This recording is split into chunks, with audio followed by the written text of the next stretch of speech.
ಕಲಬುರಗಿ ಅಂತ ಹೇಳಿದ್ರೆ ನೆನಪಾಗ್ತಕ್ಕಂಥದ್ದು ಮಲ್ಲಿಕಾರ್ಜುನ್ ಖರ್ಗೆ ಅವರು ಕಾಂಗ್ರೆಸ್ ಪಕ್ಷದ ರಾಷ್ಟ್ರೀಯ ಅಧ್ಯಕ್ಷ. ಯುವತಿಯರು ಇವತ್ತು ಹೊರ ರಾಜ್ಯಕ್ಕೆ ಗುಳೆ ಹೋಗ್ತಾ ಇರ್ತಕ್ಕಂಥದ್ದು ಇದೇ ಮಲ್ಲಿಕಾರ್ಜುನ್ ಖರ್ಗೆ, ಪ್ರಿಯಾಂಕಾ ಖರ್ಗೆ ಕ್ಷೇತ್ರದ ಯುವ ಜನತೆ. ನಾನು ಕೂಡ ಗುಲ್ಬರ್ಗಾದ ಅಳಿಮಯ್ಯನು ಕೂಡ. ಅಧಿಕಾರವನ್ನು ಅನುಭವಿಸ್ತಾ ಇದಾರೆ ಅಂತ ಹೇಳಿದ್ರೆ ಇಲ್ಲಿಯ ಜನತೆ ತಕ್ಕಪಾಠ ಕಲಿಸಕ್ ಸಾಧ್ಯ ಆಗಿಲ್ಲ ಅಂತ.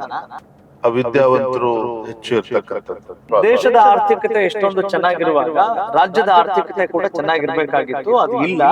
ಅಭಿವೃದ್ಧಿ ಅಂತಕ್ಕಂಥದ್ದು ನಿಂತ ನೀರಾಗಿದೆ. ನಿಜವಾಗ್ಲೂ ಕೂಡ ತಂದೆಯವರ ರಾಜಕೀಯ ಜೀವನದಲ್ಲಿ ಒಂದು ರೀತಿ ದುರಂತ ಅಂತಾನೆ ಹೇಳ್ಬೋದು. ಇವತ್ತು ಯಡಿಯೂರಪ್ಪ ಎಷ್ಟು ಎತ್ತರಕ್ಕೆ ಬೆಳೆದು ನಿಂತಿದ್ದಾರೆ ಅಂತ ಹೇಳಿದ್ರೆ ನಮ್ಮ ತಾಯಿಯವರ ಒಂದು ಪರಿಶ್ರಮ, ಅವರ ತ್ಯಾಗನೂ ಕೂಡ ನಾವು ಜೀವನದಲ್ಲಿ ಮರೆಯೋದಕ್ಕೆ ಸಾಧ್ಯ ಇಲ್ಲ. ಯಡಿಯೂರಪ್ಪ ಅವರು ಪಕ್ಷ ಬಿಟ್ಟು ಹೋಗ್ಲಿಲ್ಲ, ಯಡಿಯೂರಪ್ಪ ಪಕ್ಷ ಬಿಡಂಗ ಮಾಡಿದ್ರು ಕೆಲವರು. ಸ್ನೇಹಿತರೆ ನಮಸ್ಕಾರ, ವಿಶೇಷ ಸಂದರ್ಶನಕ್ಕೆ ತಮ್ಮೆಲ್ಲರಿಗೂ ಪ್ರೀತಿಯ ಸ್ವಾಗತ. ನಾನು ನಿಮ್ಮ ರಾಘವ ಸೂರ್ಯ. ಇವತ್ತು ನಮ್ ಜೊತೆಗೆ ಯಾರಿದ್ದಾರೆ ಅಂತ ನಿಮ್ಗೇನು ಕೆಲವೇ ಕ್ಷಣಗಳಲ್ಲಿ ಗೊತ್ತಾಗತ್ತೆ. ಈಗಾಗಲೇ ಲೋಕಸಭೆಯ ಚುನಾವಣೆ ಕಾವು ಬೇಸಿಗೆಯ ಬೇಗೆಯನ್ನ ಮೀರಿಸುವಂತಿದೆ. ಅದರಲ್ಲೂ ಕಲಬುರಗಿ ರಾಜಕೀಯ ಅದಕ್ಕಿಂತ ಹೆಚ್ಚಿನದಾದಂತಹ ಒಂದು ಕಾವನ್ನ ಕೊಡ್ತಾ ಇದೆ ಅಂತ ಹೇಳಿದ್ರೆ ಖಂಡಿತವಾಗ್ಲೂ ಆಶ್ಚರ್ಯ ಇಲ್ಲ. ಭಾರತೀಯ ಜನತಾ ಪಕ್ಷದ ರಾಜ್ಯಾಧ್ಯಕ್ಷರು BY ವಿಜೇಂದ್ರ ಅವರು ನಮ್ಮ ಜೊತೆಗಿದ್ದಾರೆ. ಅವ್ರನ್ನ ನಾವು ಮಾತನಾಡಿಸೋಣ. ಸದ್ಯದ ಚುನಾವಣಾ ಪ್ರಚಾರ ಕಾರ್ಯಕ್ಕೆ ಸಂಬಂಧಪಟ್ಟ ಹಾಗೆ, ಅವರ ಜವಾಬ್ದಾರಿಗೆ ಸಂಬಂಧಪಟ್ಟ ಹಾಗೆ ಒಂದೊಂದಾಗೆ ಅವರ ಮಾತುಗಳನ್ನ ಕೇಳ್ತಾ ಹೋಗೋಣ. So let's welcome BY Vijendra sir. ನಮಸ್ಕಾರ. ನಮಸ್ಕಾರ. ನಮಸ್ಕಾರ ರಾಘವ್ ಅವರೇ, ಹೇಗಿದ್ದೀರಿ sir? First class. First class. ಓ, ಈ ಬಿಸಿಲಿನ ಬೇಗೆಯಲ್ಲೂ ಫಸ್ಟ್ ಕ್ಲಾಸ್ ಅಂತಿದ್ದೀರಲ್ಲ, ಏನ್ ಸರ್ ಸೀಕ್ರೆಟ್? ನೋಡಿ, ತಾವೊಂದು ಮಾತು ಹೇಳಿದ್ರಿ ಈಗ ತಾನೆ. ಭಾರತೀಯ ಜನತಾ ಪಾರ್ಟಿಗೆ, ಬಿಜೆಪಿಗೆ ಅನಿವಾರ್ಯತೆ ಇದೆ ಚುನಾವಣೆ ಗೆಲ್ಬೇಕು ಅಂತಕ್ಕಂಥದ್ದು. ಅನಿವಾರ್ಯತೆ ಭಾರತೀಯ ಜನತಾ ಪಾರ್ಟಿ ಅನ್ನೋದಕ್ಕಿಂತ ಹೆಚ್ಚಾಗಿ ಈ ದೇಶದ ಅಭಿವೃದ್ಧಿಯ ದೃಷ್ಟಿಯಿಂದ, ಈ ದೇಶದ ಭದ್ರತೆಯ ದೃಷ್ಟಿಯಿಂದ, ದೇಶದ ಸುರಕ್ಷತೆ ದೃಷ್ಟಿಯಿಂದ ನರೇಂದ್ರ ಮೋದಿಜಿಯವರ ಅನಿವಾರ್ಯತೆ ಇದೆ. ಈ ವಿಚಾರವನ್ನ ಮತದಾರರಿಗೆ ಮನವರಿಕೆ ಮಾಡಿಕೊಡ್ತಕ್ಕಂಥ ಸಂಕಲ್ಪವನ್ನ ನಮ್ಮ ಕಾರ್ಯಕರ್ತರು ಇವತ್ತು ತೊಟ್ಟಿರ್ತಕ್ಕಂಥದ್ದು. ಈ ಕರ್ನಾಟಕ ಅಷ್ಟೇ ಅಲ್ಲ, ಇಡೀ ದೇಶಾದ್ಯಂತ ಈ ವಿಚಾರವನ್ನ ನಾವು ಮತದಾರ ಮುಂದೆ ತೆಗೆದುಕೊಂಡು ಹೋಗ್ತಾ ಇದ್ದೇವೆ. ದೇಶಕ್ಕೆ ಇವತ್ತು ನರೇಂದ್ರ ಮೋದಿಜಿ ಅನಿವಾರ್ಯ. ಈ ವಿಚಾರವನ್ನ ಜನರ ಮುಂದೆ ತೆಗೆದುಕೊಂಡು ಹೋಗ್ತಾರೆ. ಸರ್, ಈಗ ಕಲಬುರಗಿಗೆ ಬಂದಾಗ ಇಲ್ಲಿಯ ಕಲ್ಯಾಣ ಕರ್ನಾಟಕದ ಭಾಗವನ್ನು ಗಮನಿಸಿದಾಗ ತಾವು ಪ್ರಮುಖವಾಗಿ ಗಮನಿಸೋದು ಅಥವಾ ಯಾವ ವಿಚಾರಗಳಿಗೆ ಆದ್ಯತೆ ಕೊಡಬೇಕು ಅಂತ ತಮಗೆ ಅನಿಸ್ತಾ ಇದೆ at this point of time? Kalaburagi ಅಂತ ಹೇಳಿದ್ರೆ ನೆನಪಾಗ್ತಕ್ಕಂಥದ್ದು ಮಲ್ಲಿಕಾರ್ಜುನ್ ಖರ್ಗೆ ಅವರು ಕಾಂಗ್ರೆಸ್ ಪಕ್ಷದ ರಾಷ್ಟ್ರೀಯ ಅಧ್ಯಕ್ಷರು, ಕರೆಕ್ಟ್, AICC ಅಧ್ಯಕ್ಷರು. AICC ಅಧ್ಯಕ್ಷರು ಅನ್ನೋದಕ್ಕಿಂತ ಮಿಗಿಲಾಗಿ ಕಳೆದ 3-4 ದಶಕಗಳಿಂದ ನಿರಂತರವಾಗಿ ಅಧಿಕಾರವನ್ನ ಅನುಭವಿಸ್ಕೊಂಡು ಬಂದಿರ್ತಕ್ಕಂಥವ್ರು. ನಾನು ಕೂಡ ಗುಲ್ಬರ್ಗಾದ ಅಳಿಮಯ್ಯನು ಕೂಡ. ಹೌದು.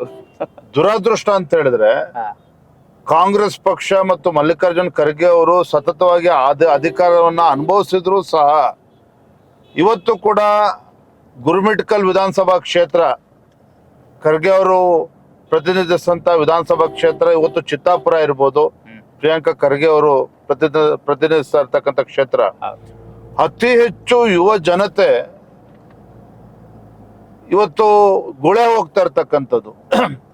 ಹೊರ ರಾಜ್ಯಗಳಿಗೆ ಇವತ್ತು ವಲಸೆ ಹೋಗ್ತಾ ಇರ್ತಕ್ಕಂಥದ್ದು. ಉದ್ಯೋಗ ಇಲ್ಲ, ತಮ್ಮ ಜೀವನವನ್ನ ರೂಪಿಸ್ಕೊಳ್ಳೋದಕ್ಕೆ ಸಾಧ್ಯ ಆಗ್ತಾ ಇಲ್ಲ ಅನ್ನುವ ಒಂದು ಕನಸನ್ನ ಹೊತ್ತಂತ ಯುವತಿಯರು ಇವತ್ತು ಹೊರ ರಾಜ್ಯಕ್ಕೆ ಗುಳೆ ಹೋಗ್ತಾ ಇರ್ತಕ್ಕಂಥದ್ದು ಇದೇ ಮಲ್ಲಿಕಾರ್ಜುನ್ ಖರ್ಗೆ, ಪ್ರಿಯಾಂಕಾ ಖರ್ಗೆ ಕ್ಷೇತ್ರದ ಯುವ ಜನತೆ. ಇದು ದೊಡ್ಡ ಯಕ್ಷ ಪ್ರಶ್ನೆ ಇವತ್ತು ಕಾಡ್ತಾ ಇರ್ತಕ್ಕಂಥದ್ದು. ಆದ್ರೆ ಕಳೆದ 40 ವರ್ಷ ಕಾಂಗ್ರೆಸ್ ಪಕ್ಷ ತನ್ನ ಮುಖಂಡರ ಅಭಿವೃದ್ಧಿ, ಅವರ ಕುಟುಂಬ ಅಭಿವೃದ್ಧಿ ಆಯ್ತಾ ಹೊರತು ಗುಲ್ಬರ್ಗನೂ ಕೂಡ ಅಭಿವೃದ್ಧಿ ಆಗ್ಲಿಲ್ಲ, ರಾಜ್ಯವೂ ಕೂಡ ಅಭಿವೃದ್ಧಿ ಆಗ್ಲಿಲ್ಲ, ದೇಶವೂ ಕೂಡ ಅಭಿವೃದ್ಧಿ ಆಗಿಲ್ಲ.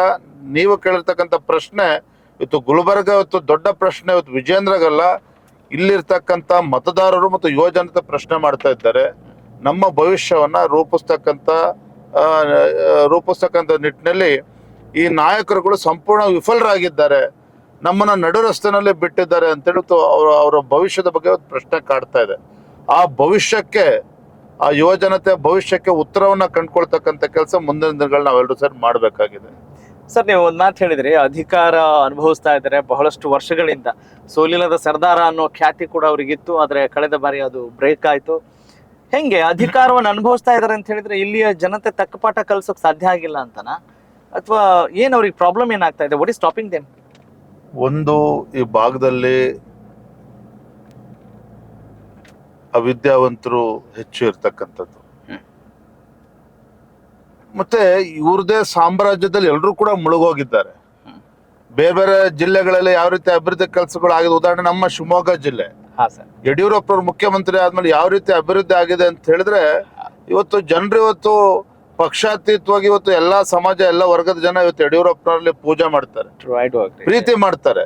ಇದು ಇವತ್ತು ಅವಶ್ಯಕತೆ ಇರತಕ್ಕಂಥದ್ದು. ಆದ್ರೆ ದುರಾದೃಷ್ಟ ಅಂತ ಹೇಳಿದ್ರೆ ಕಾಂಗ್ರೆಸ್ ಪಕ್ಷ ನಿರಂತರವಾಗಿ ಅಧಿಕಾರದಲ್ಲಿ ರಾಜ್ಯದಲ್ಲಿ ಇದ್ರೂ ಸಹ ಗುಲ್ಬರ್ಗ ಜಿಲ್ಲೆ ಅಂತ ಹೇಳಿದ್ರೆ ಒಂದು ರಾಜಕೀಯ ಒಂದು ಶಕ್ತಿ ಇರ್ತಕ್ಕಂಥ ಜಿಲ್ಲೆ, ಘಟಾನುಘಟಿಗಳು ಇದ್ದಂತ ಜಿಲ್ಲೆ.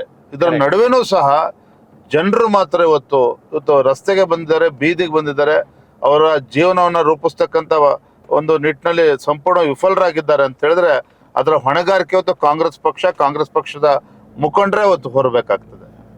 ಸರ್, ಈಗ ರಾಜ್ಯ ಸರ್ಕಾರದ ಗ್ಯಾರಂಟಿ ಯೋಜನೆಗಳನ್ನ ಮುಂದಿಟ್ಕೊಂಡು ದೇಶದ ಚುನಾವಣೆಯನ್ನು ಕೂಡ ಕಾಂಗ್ರೆಸ್ ಎದುರಿಸ್ತಾ ಇದೆ. ಇದನ್ನ ನೀವು ಹ್ಯಾಕ್ ಟ್ಯಾಕಲ್ ಮಾಡ್ತಾ ಇದ್ದೀರಿ? ಜನರ ಮುಂದೆ ಹೋದಾಗ ಇದಕ್ಕೆ ಯಾವ ರೀತಿ ತಮಗೆ ರೆಸ್ಪಾನ್ಸ್ ಸಿಗ್ತಾ ಇದೆ ಅಂತ ತಮ್ಮ ಎಕ್ಸ್ಪೀರಿಯನ್ಸ್? ತಮ್ಮ ಮೂಲಕ ಈ ರಾಜ್ಯದ ಮುಖ್ಯಮಂತ್ರಿಗಳಿಗೆ ಮತ್ತು ಕಾಂಗ್ರೆಸ್ ಪಕ್ಷ ಅಧ್ಯಕ್ಷರಿಗೆ ಒಂದು 2-3 ಪ್ರಶ್ನೆಗಳನ್ನ ಕೇಳೋದಕ್ಕೆ ಇಚ್ಛೆ ಪಡ್ತೇನೆ, ಪ್ಲೀಸ್. ಮೊದಲ ಪ್ರಶ್ನೆ, ರಾಜ್ಯದ ಕಾಂಗ್ರೆಸ್ ಪಕ್ಷದ ಅಧ್ಯಕ್ಷರಿಗೆ ಮತ್ತೆ ಮಾನ್ಯ ಮುಖ್ಯಮಂತ್ರಿಗಳಿಗೆ ತಮ್ಮ ಗ್ಯಾರಂಟಿ ಬಗ್ಗೆ ಇಷ್ಟೇ ವಿಶ್ವಾಸ ಇದ್ದಿದ್ದೇ ಆದ್ರೆ ಇವತ್ತು 18-20 ಕ್ಷೇತ್ರದಲ್ಲಿ ಇವತ್ತು ಒಂದೇ ಕುಟುಂಬದ ಸದಸ್ಯರುಗಳನ್ನ ತಾವೇನು ಚುನಾವಣೆ ಸ್ಪರ್ಧೆ ಮಾಡಿಸಿದ್ದೀರಿ ಲೋಕಸಭಾ ಚುನಾವಣೆಯಲ್ಲಿ, ಮಕ್ಕಳನ್ನ ಯಾಕೆ ಒಬ್ಬ ಪಕ್ಷದ ನಿಷ್ಠಾವಂತ ಕಾರ್ಯಕರ್ತ ನಿಮಗೆ ಸಿಗ್ಲಿಲ್ವಾ? ಹಾಗಾದ್ರೆ ಅಥವಾ ನಿಮ್ಮ ಗ್ಯಾರಂಟಿ ಬಗ್ಗೆ ಏನು ವಿಶ್ವಾಸನ ಇಟ್ಕೊಂಡಿದ್ರೆ ಆ ಗ್ಯಾರಂಟಿ ವಿಶ್ವಾಸದ ಮೇಲೆ ನಿಮ್ಮ ಕಾರ್ಯಕರ್ತರನ್ನ ಗೆಲ್ಸ್ಕೊಳ್ಳೋದಕ್ಕೆ ಸಾಧ್ಯ ಆಗ್ಲಿಲ್ವಾ? ಹಾಗಾದ್ರೆ ಅಥವಾ ಸಾಧ್ಯ ಆಗುತ್ತೆ ಅಂತ ಅನ್ಸ್ಲಿಲ್ವಾ? ಇದು ಮೊದಲ ಪ್ರಶ್ನೆ. ಯಾವ ಕಾಂಗ್ರೆಸ್ ಪಕ್ಷ ಇವತ್ತು ಗ್ಯಾರಂಟಿ ಮೇಲೆ ಅಧಿಕಾರಕ್ಕೆ ಬರ್ತೇವೆ ಅಂತ ಹೇಳಿ ಹಗಲುಗನ್ಸು ಕಾಣ್ತಾ ಇದ್ದಾರೆ.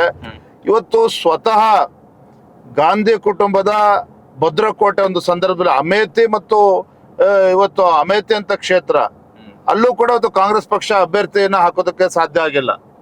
ಇವತ್ತು ವಯನಾಡ್ ಅಂತ ಕ್ಷೇತ್ರಕ್ಕೆ ಇವತ್ತು ರಾಹುಲ್ ಗಾಂಧಿ ಅವರು ತಮ್ಮ ಸ್ವಕ್ಷೇತ್ರ ಬಿಟ್ಬಿಟ್ಟು ಇವತ್ತು ವಯನಾಡಿಗೆ ಬಂದಿದ್ದಾರೆ ಅಂತ ಹೇಳಿದ್ರೆ ಇದು ತಾವು ಯೋಚನೆ ಮಾಡ್ಬೇಕು ಕಾಂಗ್ರೆಸ್ ಪಕ್ಷದ ಪರಿಸ್ಥಿತಿ ಏನು ಅಂತೇಳಿ. ನಾನು ಹೇಳಕ್ ಹೊರಟಿದ್ದೇನೆ, ನಮ್ಮ ಪ್ರಧಾನಮಂತ್ರಿ ನರೇಂದ್ರ ಮೋದಿಜಿಯವರು 400 ಪಾರ್ ಈ ಬಾರಿ 400ಕ್ಕೂ ಹೆಚ್ಚು ಸ್ಥಾನಗಳನ್ನ ಗೆಲ್ಬೇಕು ಅಂತೇಳಿ ಹೊರಟಿದ್ದೇವೆ. ನಾವು ಆ ಸಂಕಲ್ಪದೊಂದಿಗೆ ಹೊರಟಿದ್ದೇವೆ.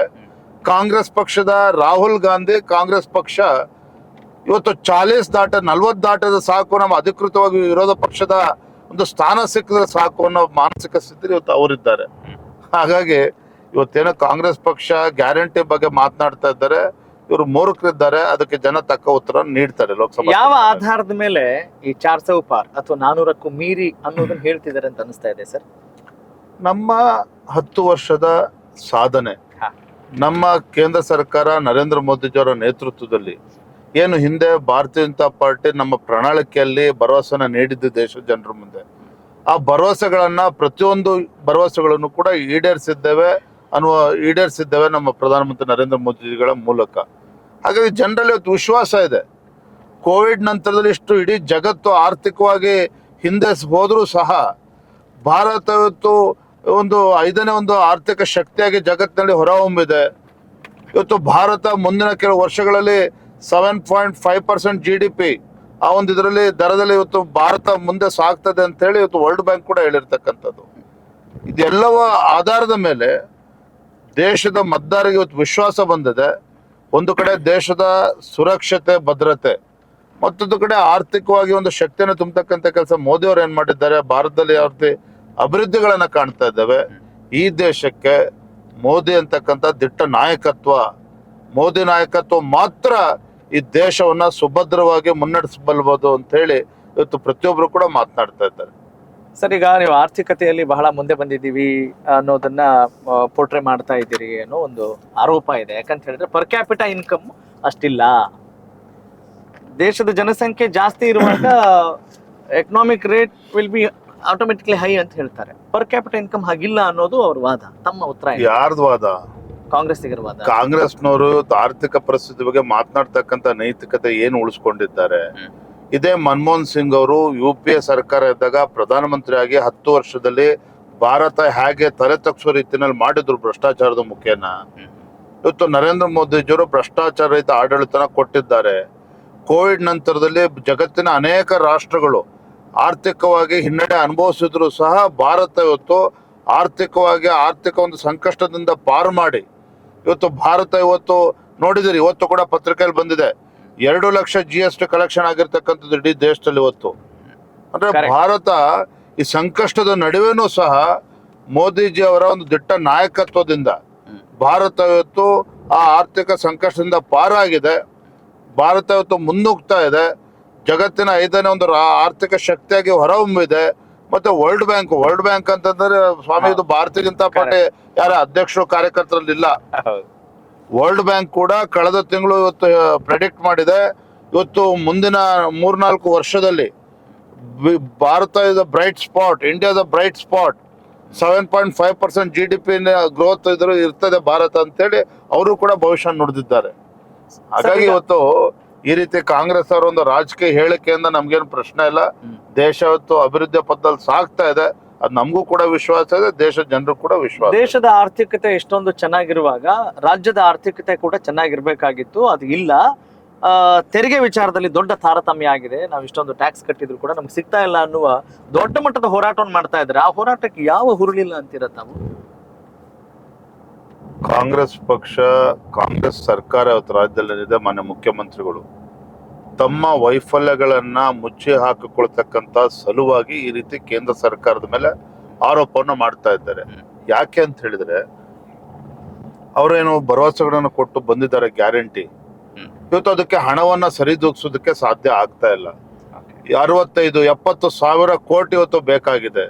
ಇವತ್ತು ರಾಜ್ಯ ಏನು ಆದಾಯ ಬರ್ತದೆ 60-65% ಸರ್ಕಾರಿ ನೌಕರ ಸಂಬಳ, ಅವರು ಹಿಂದಿನ ಸರ್ಕಾರದ ಹೊಣೆಗಾರಿಕೆ ಏನಿದೆ, ಬ್ಯಾಂಕ್ ರೇಟ್ ಆಫ್ ಬಡ್ಡಿ ಕಟ್ತಕ್ಕಂಥ ಅದಕ್ಕೆ ಹೋಗ್ತದೆ. ಅಭಿವೃದ್ಧಿ ಅಂತಕ್ಕಂಥದ್ದು ನಿಂತ ನೀರಾಗಿದೆ. ಇವತ್ತು ರಾಜ್ಯದಲ್ಲಿ ಕಾಂಗ್ರೆಸ್ ಸರ್ಕಾರ ಬಂದಾಗಿನಿಂದ ಅಭಿವೃದ್ಧಿ ಅಂತಕ್ಕಂಥದ್ದು ಮರೀಚಿಗೆ. ಯಾವುದೇ ಕ್ಷೇತ್ರದಲ್ಲಿ ರಾಜ್ಯದಲ್ಲಿ ಇವತ್ತು ಕಾಂಗ್ರೆಸ್ ಸರ್ಕಾರ ಹೊಸ ಯೋಜನೆ ಕೊಡೋದಕ್ಕೆ ಸಾಧ್ಯ ಆಗಿಲ್ಲ, ಹೊಸ ಯೋಜನೆಗಳು ಕೊಟ್ಟಿಲ್ಲ, ಅಧಿಕ ಅಭಿವೃದ್ಧಿಗೆ ಹಣವನ್ನು ಕೂಡ ಕೊಡ್ತಾ ಇಲ್ಲ. ಎಲ್ಲಿವರೆಗೂ ಅಂತ ಹೇಳಿದ್ರೆ, ಯಡಿಯೂರಪ್ಪನವ್ರ ಮುಖ್ಯಮಂತ್ರಿ ಇದ್ದಾಗ ಅನೇಕ ಪ್ರಾಧಿಕಾರಗಳನ್ನು ಮಾಡಿದ್ರು. ಇವತ್ತು ವೀರಶೈವ ಲಿಂಗಾಯತ ಅಭಿವೃದ್ಧಿ ಪ್ರಾಧಿಕಾರ ಇರ್ಬೋದು, ಬೋವಿ ಸಮಾಜದ ಬಗ್ಗೆ ಇರ್ಬೋದು, ನೇಕಾರ ಬಗ್ಗೆ ಇರ್ತಕ್ಕಂಥ ಎಲ್ಲ ಹಿಂದುಳಿದ ಸಮಾಜಗಳ ಬಗ್ಗೆ ಅಭಿವೃದ್ಧಿ ನಿಗಮ ಮಾಡಿದ್ರು. ಮಾನ್ಯ ಮುಖ್ಯಮಂತ್ರಿಗಳು ಅಹಿಂದ ಚಾಂಪಿಯನ್ ಅಂತ ಏನ್ ಕರೆದುಕೊಳ್ತಾರೆ, ಈ ಸಿದ್ದರಾಮಯ್ಯನವ್ರು ಬಂದ್ಮೇಲೆ ಇವತ್ತು ಆ ಹಿಂದುಳಿದ ಅದಕ್ಕೂ ಕೂಡ ಅನುದಾನವನ್ನು ಕಡಿತಗೊಳಿಸಿದ್ದಾರೆ.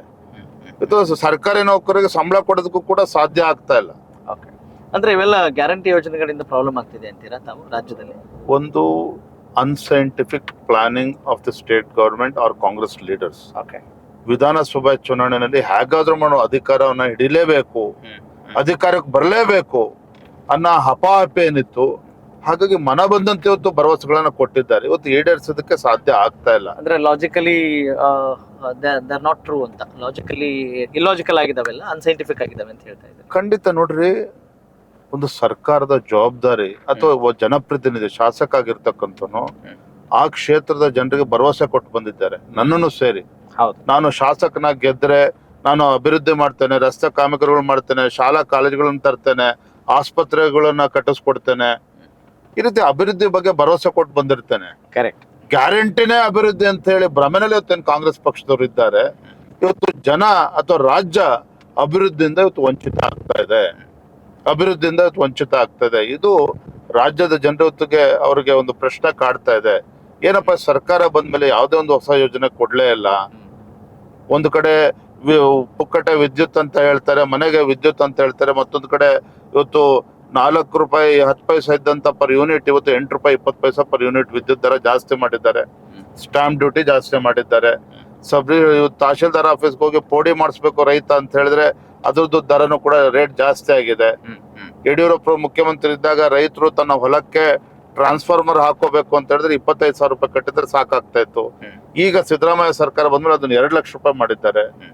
ಗೆಲ್ಲಿದವ್ರ ಗ್ಯಾರಂಟಿ ಸರ್. ಕರೆಕ್ಟ್. ಈಗ ವಿರೋಧ ಪಕ್ಷ ಅಂತ ಹೇಳಿದಾಗ ಆಡಳಿತ ಪಕ್ಷವನ್ನು ದೂರೋದು ಅಥವಾ ಆಡಳಿತ ಪಕ್ಷದವರು ವಿರೋಧ ಪಕ್ಷ ದೂರ್ತಾ ಇಲ್ಲ, ವಾಸ್ತವಿಕ ಸ್ಥಿತಿಯನ್ನ ನಿಮ್ ಗಮನಕ್ಕೆ ತರ್ತಾ ಇದ್ದೇನೆ ನಿಮ್ಮ ಮೂಲಕ, ರಾಜ್ಯ ಜನರ ಗಮನಕ್ಕೆ. ಕರೆಕ್ಟ್. ಹಾಗಾದ್ರೆ ಭಾರತೀಯ ಜನತಾ ಪಕ್ಷದಲ್ಲಿ ಯಾವುದೇ ವೈಫಲ್ಯಗಳಿಲ್ವಾ, ಅಥವಾ ಅವರು ಆಡಳಿತ ಮಾಡುವಾಗ ಎಲ್ಲವನ್ನೂ ಸರಿಯಾಗಿ ಮಾಡಿದ್ರ ಅನ್ನೋ ಪ್ರಶ್ನೆಗಳಿಗೆ ಏನು ಉತ್ತರ ತಮ್ಮದು? ನಾವು ನಾವು ಇನ್ನೂ ಚೆನ್ನಾಗಿ ಮಾಡ್ಬೋದಿತ್ತು. ರಾಜ್ಯದಲ್ಲಿ ನಾವು ಅಧಿಕಾರಕ್ಕಿದ್ದಾಗ ಇನ್ನೂ ಚೆನ್ನಾಗಿ ಮಾಡ್ಬೋದಿತ್ತು.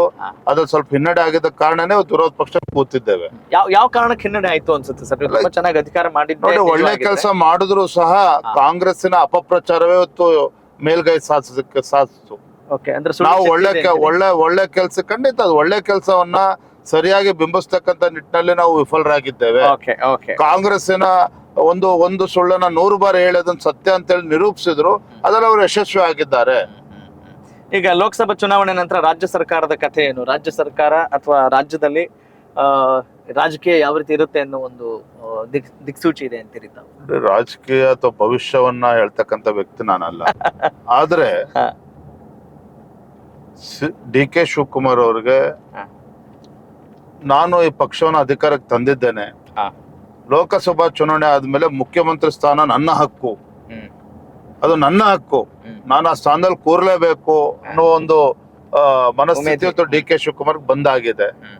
ಹಾಗಾಗಿ ಅದು ಎಲ್ಲಿವರೆಗೆ ತೆಗೆದುಕೊಂಡು ಹೋಗ್ತದೆ ಕಾದ್ ನೋಡ್ಬೇಕು. ಅದ್ ಸುಲಭ ಸಿದ್ದರಾಮಯ್ಯನವ್ರ ಆ ಸ್ಥಾನದಲ್ಲಿ ಬಿಡ್ತಾರೆ ಅಂತೇಳಿ ನನಗಂತೂ ಅನ್ಸೋದಿಲ್ಲ, ನನಗಲ್ಲ ಕಾಂಗ್ರೆಸ್ ನವರು ಕೂಡ ಅನ್ಸ್ತಾ ಇಲ್ಲ. ಅದು ಎಲ್ಲಾ ಪಕ್ಷಗಳಲ್ಲೂ ಆಕಾಂಕ್ಷಿಗಳು ಇರ್ತಾರಲ್ಲ ಸರ್, ಅದು ತಪ್ಪು ಅಂತ ಹೇಳ್ತಾ ಇಲ್ಲ. ನೀವು ಲೋಕಸಭಾ ಚುನಾವಣೆ ಮೇಲೆ ಪರಿಣಾಮ ಏನು ಅಂತ ಹೇಳಿದಿರಿ, ಅದ್ರ ಉತ್ತರ ಏನು ಅಂತ ಹೇಳಿದ್ರೆ DK ಶಿವಕುಮಾರ್ ಅವರು ಲೋಕಸಭಾ ಚುನಾವಣೆ ಆದ್ಮೇಲೆ ಒಂದು ದಿನನೂ ಕೂಡ ಸಿದ್ದರಾಮಯ್ಯನವ್ರು ಮುಖ್ಯಮಂತ್ರಿ ಕುರ್ಚಿಲಿ ನೋಡ್ಬೇಕು ಅಂತೇಳಿ ಅವ್ರು ಬಯಸೋದಿಲ್ಲ. ಅದಕ್ಕೇನು ತಂತ್ರಗಾರಿಕೆ ಮಾಡ್ತಾರೆ ಅಂತಕ್ಕಂಥದ್ದು ಅವರು ತಾವೇ ನೋಡ್ತೀರಿ.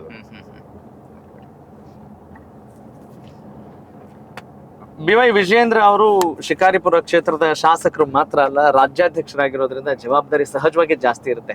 ಯಾವಾಗ್ಲಾದ್ರೂ ಅನ್ಸಿದ್ಯಾ, ಅಯ್ಯೋ ನಂಗೆ ಸಿಕ್ಕಾಪಟ್ಟೆ ಸವಾಲುಗಳನ್ನ ಎದುರಿಸ್ಬಿಡ್ತಾ ಇದ್ದೀನಿ, ಯಾಕಾದ್ರೂ ಬೇಕಿತ್ತು ಈ ಸ್ಥಾನ ಅಂತ ಅನ್ಸಿದ್ಯಾ? ಜೀವನ ಅಂತಕ್ಕಂಥದ್ದು ಸವಾಲುಗಳು ಒಂದು ಸುರಿಮಳೆ. ಜೀವನ ಅಂತಕ್ಕಂಥದ್ದು ಒಂದು ಸವಾಲನ್ನ ಯಾವ ಒಂದು ಒಗಟಿನ ರೀತಿ ಬಿಡಿಸ್ತೇವೆ ಆ ರೀತಿ ಬಿಡಿಸ್ಕೊಂಡು ಹೋದಾಗ್ಲೇ ನಾವು ಯಶಸ್ವಿ ಆಗೋದಕ್ಕೆ ಸಾಧ್ಯ. ಜೀವನದಲ್ಲಿ ಸವಾಲುಗಳು ಇಲ್ಲದೆ ಹೋದ್ರೆ ನೀವು ಯಶಸ್ಸು ಕಾಣೋದಕ್ಕೆ ಖಂಡಿತ ಸಾಧ್ಯ ಇಲ್ಲ. ನನಗೆ ಯಡಿಯೂರಪ್ಪ ಅವ್ರ ಮಗ ಪಾಪ ಯಡಿಯೂರಪ್ಪ ಮುಖ್ಯಮಂತ್ರಿ ಸ್ಥಾನಕ್ಕೆ ರಾಜೀನಾಮೆ ಕೊಟ್ಟಿದ್ದಾರೆ. ವಿಜೇಂದ್ರಗ ಮಂತ್ರಿ ಮಾಡೋಣ ಅಂತೇಳಿ ಮಂತ್ರಿ ಮಾಡಿದ್ರೆ ಬೆಲೆ ನಂಗೆ ಗೊತ್ತಾಗ್ತಿತ್ತಲ್ಲೋ ನನ್ಗಂತೂ ಗೊತ್ತಿಲ್ಲ. ಆದ್ರೆ ಅದಕ್ಕಿಂತ ನಾನು ಇವತ್ತು ಖುಷಿ ಪಡ್ತಾ ಇದ್ದೇನೆ. ಇಷ್ಟೆಲ್ಲ ಹಿರಿಯರ ನಡುವೆನೂ ಸಹ ನಮ್ಮ ರಾಷ್ಟ್ರೀಯ ಅಧ್ಯಕ್ಷರು ನಡ್ಡಾಜಿ ಅವರು, ಪ್ರಧಾನಮಂತ್ರಿಗಳು ನರೇಂದ್ರ ಮೋದಿಜಿಯವರು, ಅಮಿತ್ ಶಾಜಿ ಅವರು ಎಲ್ಲ ಹಿರಿಯರ ನಡುವೆನೂ ಸಹ ಇಷ್ಟು ದೊಡ್ಡ ಜವಾಬ್ದಾರಿ ಹೊಣೆಗಾರಿಕೆ ನನಗೆ ಕೊಟ್ಟಿದ್ದಾರೆ. ನಾನು ಇದನ್ನ ಸಂತೋಷವಾಗಿ ನಾನು ಕಾರ್ಯಕರ್ತರ ಮಧ್ಯೆ ರಾಜ್ಯಾದ್ಯಂತ ಪ್ರವಾಸ ಮಾಡಿ ನಾನು ಅದನ್ನ ಸವಾಲಾಗಿ ಸ್ವೀಕಾರ ಮಾಡಿ ರಾಜ್ಯಾದ್ಯಂತ ಪ್ರವಾಸ ಮಾಡ್ತಾ ಇದ್ದೇನೆ. ಮತ್ತೆ ನಾನು ತಂದೆಯವರ ರಾಜಕೀಯ ಜೀವನವನ್ನು ಕೂಡ ಬಹಳ ಹತ್ತಿರದಿಂದ ನೋಡಿದ್ದೇನೆ. ನಾನು ಎಷ್ಟೆಷ್ಟು ಪ್ರವಾಸ ಮಾಡ್ತಾರೆ ನನಗೆ ಸಂತೋಷನೂ ಕೊಡ್ತದೆ, ತೃಪ್ತಿನೂ ಕೊಡ್ತದೆ. ಅದು ಸಂಘಟನೆ ಕೂಡ ಅದು ಹೆಚ್ಚು ಬಲವನ್ನು ಕೂಡ ಕೊಡ್ತದೆ. ನಿಮ್ಮ ಈ ಅವಧಿಯಲ್ಲಿ ಈ ಟಿಕೆಟ್ ಹಂಚಿಕೆ ವಿಚಾರಕ್ಕೆ ಸಂಬಂಧಪಟ್ಟ ಹಾಗೆ ಹಾಲಿ ಸಂಸದರಿಗೆ ಟಿಕೆಟ್ ಕೈ ತಪ್ಪಿದಾಗ ದೊಡ್ಡ ಮಟ್ಟದ ಗೊಂದಲ ಸೃಷ್ಟಿಯಾಯಿತು, ಅಸಮಾಧಾನ ಸ್ಫೋಟ ಆಯಿತು ಅನ್ನೋ ಮಾತುಗಳಿದ್ದಾವೆ. ನಿಮ್ಮ ಮೇಲೆ ಬಹಳ ಗುರುತರ ಆರೋಪಗಳನ್ನು ಕೂಡ ತಾವು ಎದುರಿಸಬೇಕಾಯ್ತು. ಹೇಗೆ ಇದನ್ನೆಲ್ಲ ಹೇಗೆ ಹ್ಯಾಂಡಲ್ ಮಾಡಿದ್ರಿ? ಟಿಕೆಟ್ ತಪ್ಪದವರಾಗ್ಲಿ ಅಥವಾ ಯಾರೇ ಟಿಕೆಟ್ ಅಪೇಕ್ಷಿಸಿರೋ ಟಿಕೆಟ್ ಸಿಕ್ಕಿಲ್ಲ ಅಂದ್ರೆ ನಮ್ಮ ಕೇಂದ್ರ ನಾಯಕರಿಗೆ ದೂರಕ್ಕಾಗತ್ತ ಅವರು ಅಥವಾ ಅವ್ರ ಬಗ್ಗೆ ಮಾತಾಡಕ್ಕಾಗತ್ತ? ಅಲ್ಲ, ಅದಕ್ಕೆಲ್ಲ ಹಾಗಾಗಿ ಯಡಿಯೂರಪ್ಪ ಅವರು ವಿಜೇಂದ್ರ ಅವರೇ ಪ್ರಮುಖ ಕಾರಣ ಆಗಿರ್ತಾರೆ. ಇಲ್ಲೇನ್ ಮೆಸೇಜ್ ಕೊಡ್ತಾರೆ ಅದನ್ನ ತಗೊಳ್ತಾರ ಅವರು ಅನ್ನೋ ಮಾತಿದೆ. ಅಭ್ಯರ್ಥಿಗಳನ್ನ ತೀರ್ಮಾನ ಮಾಡುವ ಸಭೆನಲ್ಲಿ ವಿಜೇಂದ್ರ ಯಡಿಯೂರಪ್ಪನವರ ಜೊತೆಗೆ ಪ್ರಹ್ಲಾದ್ ಜೋಶಿ ಅವರು ಇದ್ರು, ಬಸವರಾಜ ಬೊಮ್ಮಾಯಿ ಅವರು ಇದ್ರು, ನಮ್ಮ ಬೇರೆ ಪ್ರಮುಖರು ಕೂಡ ಇನ್ನೊಂದಿಬ್ರು 3 ಜನ, ಆರ್ ಅಶೋಕ್ ಅವರು ಇದ್ರು. ಹಾಗಾಗಿ ವಿಜೇಂದ್ರ ಅವ್ರ ಮಾತು ಕಟ್ಕೊಂಡು ರಾಷ್ಟ್ರೀಯ ನಾಯಕರು ತೀರ್ಮಾನ ಮಾಡೋದಿಲ್ಲ. ಅದೊಂದು ವ್ಯವಸ್ಥೆ ಇದೆ, ಮಾನದಂಡ, ಅನೇಕ ಮಾನದಂಡಗಳಿದೆ. ಆ ಮಾನದಂಡವನ್ನ ಆಧಾರವಾಗಿ ಇಟ್ಕೊಂಡು ಇವತ್ತು ಅಭ್ಯರ್ಥಿಗಳನ್ನ ಆಯ್ಕೆ ಮಾಡಿದ್ದಾರೆ. ಹಾವೇರಿ ಬಗ್ಗೆ ಮಾತನಾಡ್ತಾ ಇದ್ರು, ಈಶ್ವರಪ್ಪ ನನ್ನ ಮಗನ್ ಟಿಕೆಟ್ ತಪ್ತು ಅಂತೇಳಿ ನೋಡಿದ್ರು ಮೊನ್ನೆ ದಿನ ಅವ್ರ ಏನ್ ಸ್ಟೇ ತಗೋ ಬಂದಿರೋದು. ಹಾಗಾಗಿ ಬೇರೆ ಬೇರೆ ಮಾನದಂಡಗಳು ಇರ್ತದೆ, ಅದ್ರ ಬಗ್ಗೆ ಮಾತನಾಡ್ತಕ್ಕಂಥ ತಪ್ಪಾಗ್ತದೆ. ಯಾವುದೇ ಅಭ್ಯರ್ಥಿಗಳ ತೀರ್ಮಾನ ನಮ್ಮ ರಾಷ್ಟ್ರೀಯ ನಾಯಕರು ತೀರ್ಮಾನ ಮಾಡಿರ್ತಕ್ಕಂಥದ್ದು, ಅದು ಚರ್ಚೆ ಮಾಡಿ ತೀರ್ಮಾನ ಮಾಡಿದ್ದಾರೆ. ಹೆಂಗ್ ಸರ್ ಈ ಸರಿ ಶಿವಮೊಗ್ಗದಲ್ಲಿ ಒಂದ್ ಸ್ವಲ್ಪ ಡಿಫ್ರೆಂಟ್ ಎನ್ವಿರಾನ್ಮೆಂಟ್ ಇದೆ ಅನ್ಸುತ್ತಾ? ವಿಭಿನ್ನ ವಾತಾವರಣ ಇದೆ ಅನ್ಸುತ್ತಾ? ಖಂಡಿತ ಇದೆ, ವಾತಾವರಣ ಬದಲಾವಣೆ ಆಗಿದೆ. ಕಳೆದ ಲೋಕಸಭಾ ಚುನಾವಣೆಗಂತಲೂ ಕೂಡ ವಿಭಿನ್ನವಾಗಿದೆ. ನರೇಂದ್ರ ಮೋದಿಜಿಯವರ ಜನಪ್ರಿಯತೆ ಇಡೀ ದೇಶದಲ್ಲಿ, ರಾಜ್ಯದಲ್ಲಿ, ಶಿವಮೊಗ್ಗ ಜಿಲ್ಲೆಯಲ್ಲೂ ಕೂಡ ಹೆಚ್ಚು ಪರಿಣಾಮ ಬೀರ್ತಾ ಇದೆ. ಪಾಸಿಟಿವ್ ಇಂಪ್ಯಾಕ್ಟ್ ಇದೆ. ರಾಘವೇಂದ್ರ ಅವರ ಒಂದು ಜನಪ್ರಿಯತೆ, ಅಭಿವೃದ್ಧಿ ಕೆಲಸ ಕಾರ್ಯಗಳು, ಇದು ಇನ್ನಷ್ಟು ಕೂಡ ಅವ್ರನ್ನ ಜನರ ಹತ್ತಿರಕ್ಕೆ ತೆಗೆದುಕೊಂಡೋಗಿದೆ, ಮತದಾರ ಹತ್ತಿರಕ್ಕೆ ಕರೆದುಕೊಂಡು ಹೋಗಿದೆ.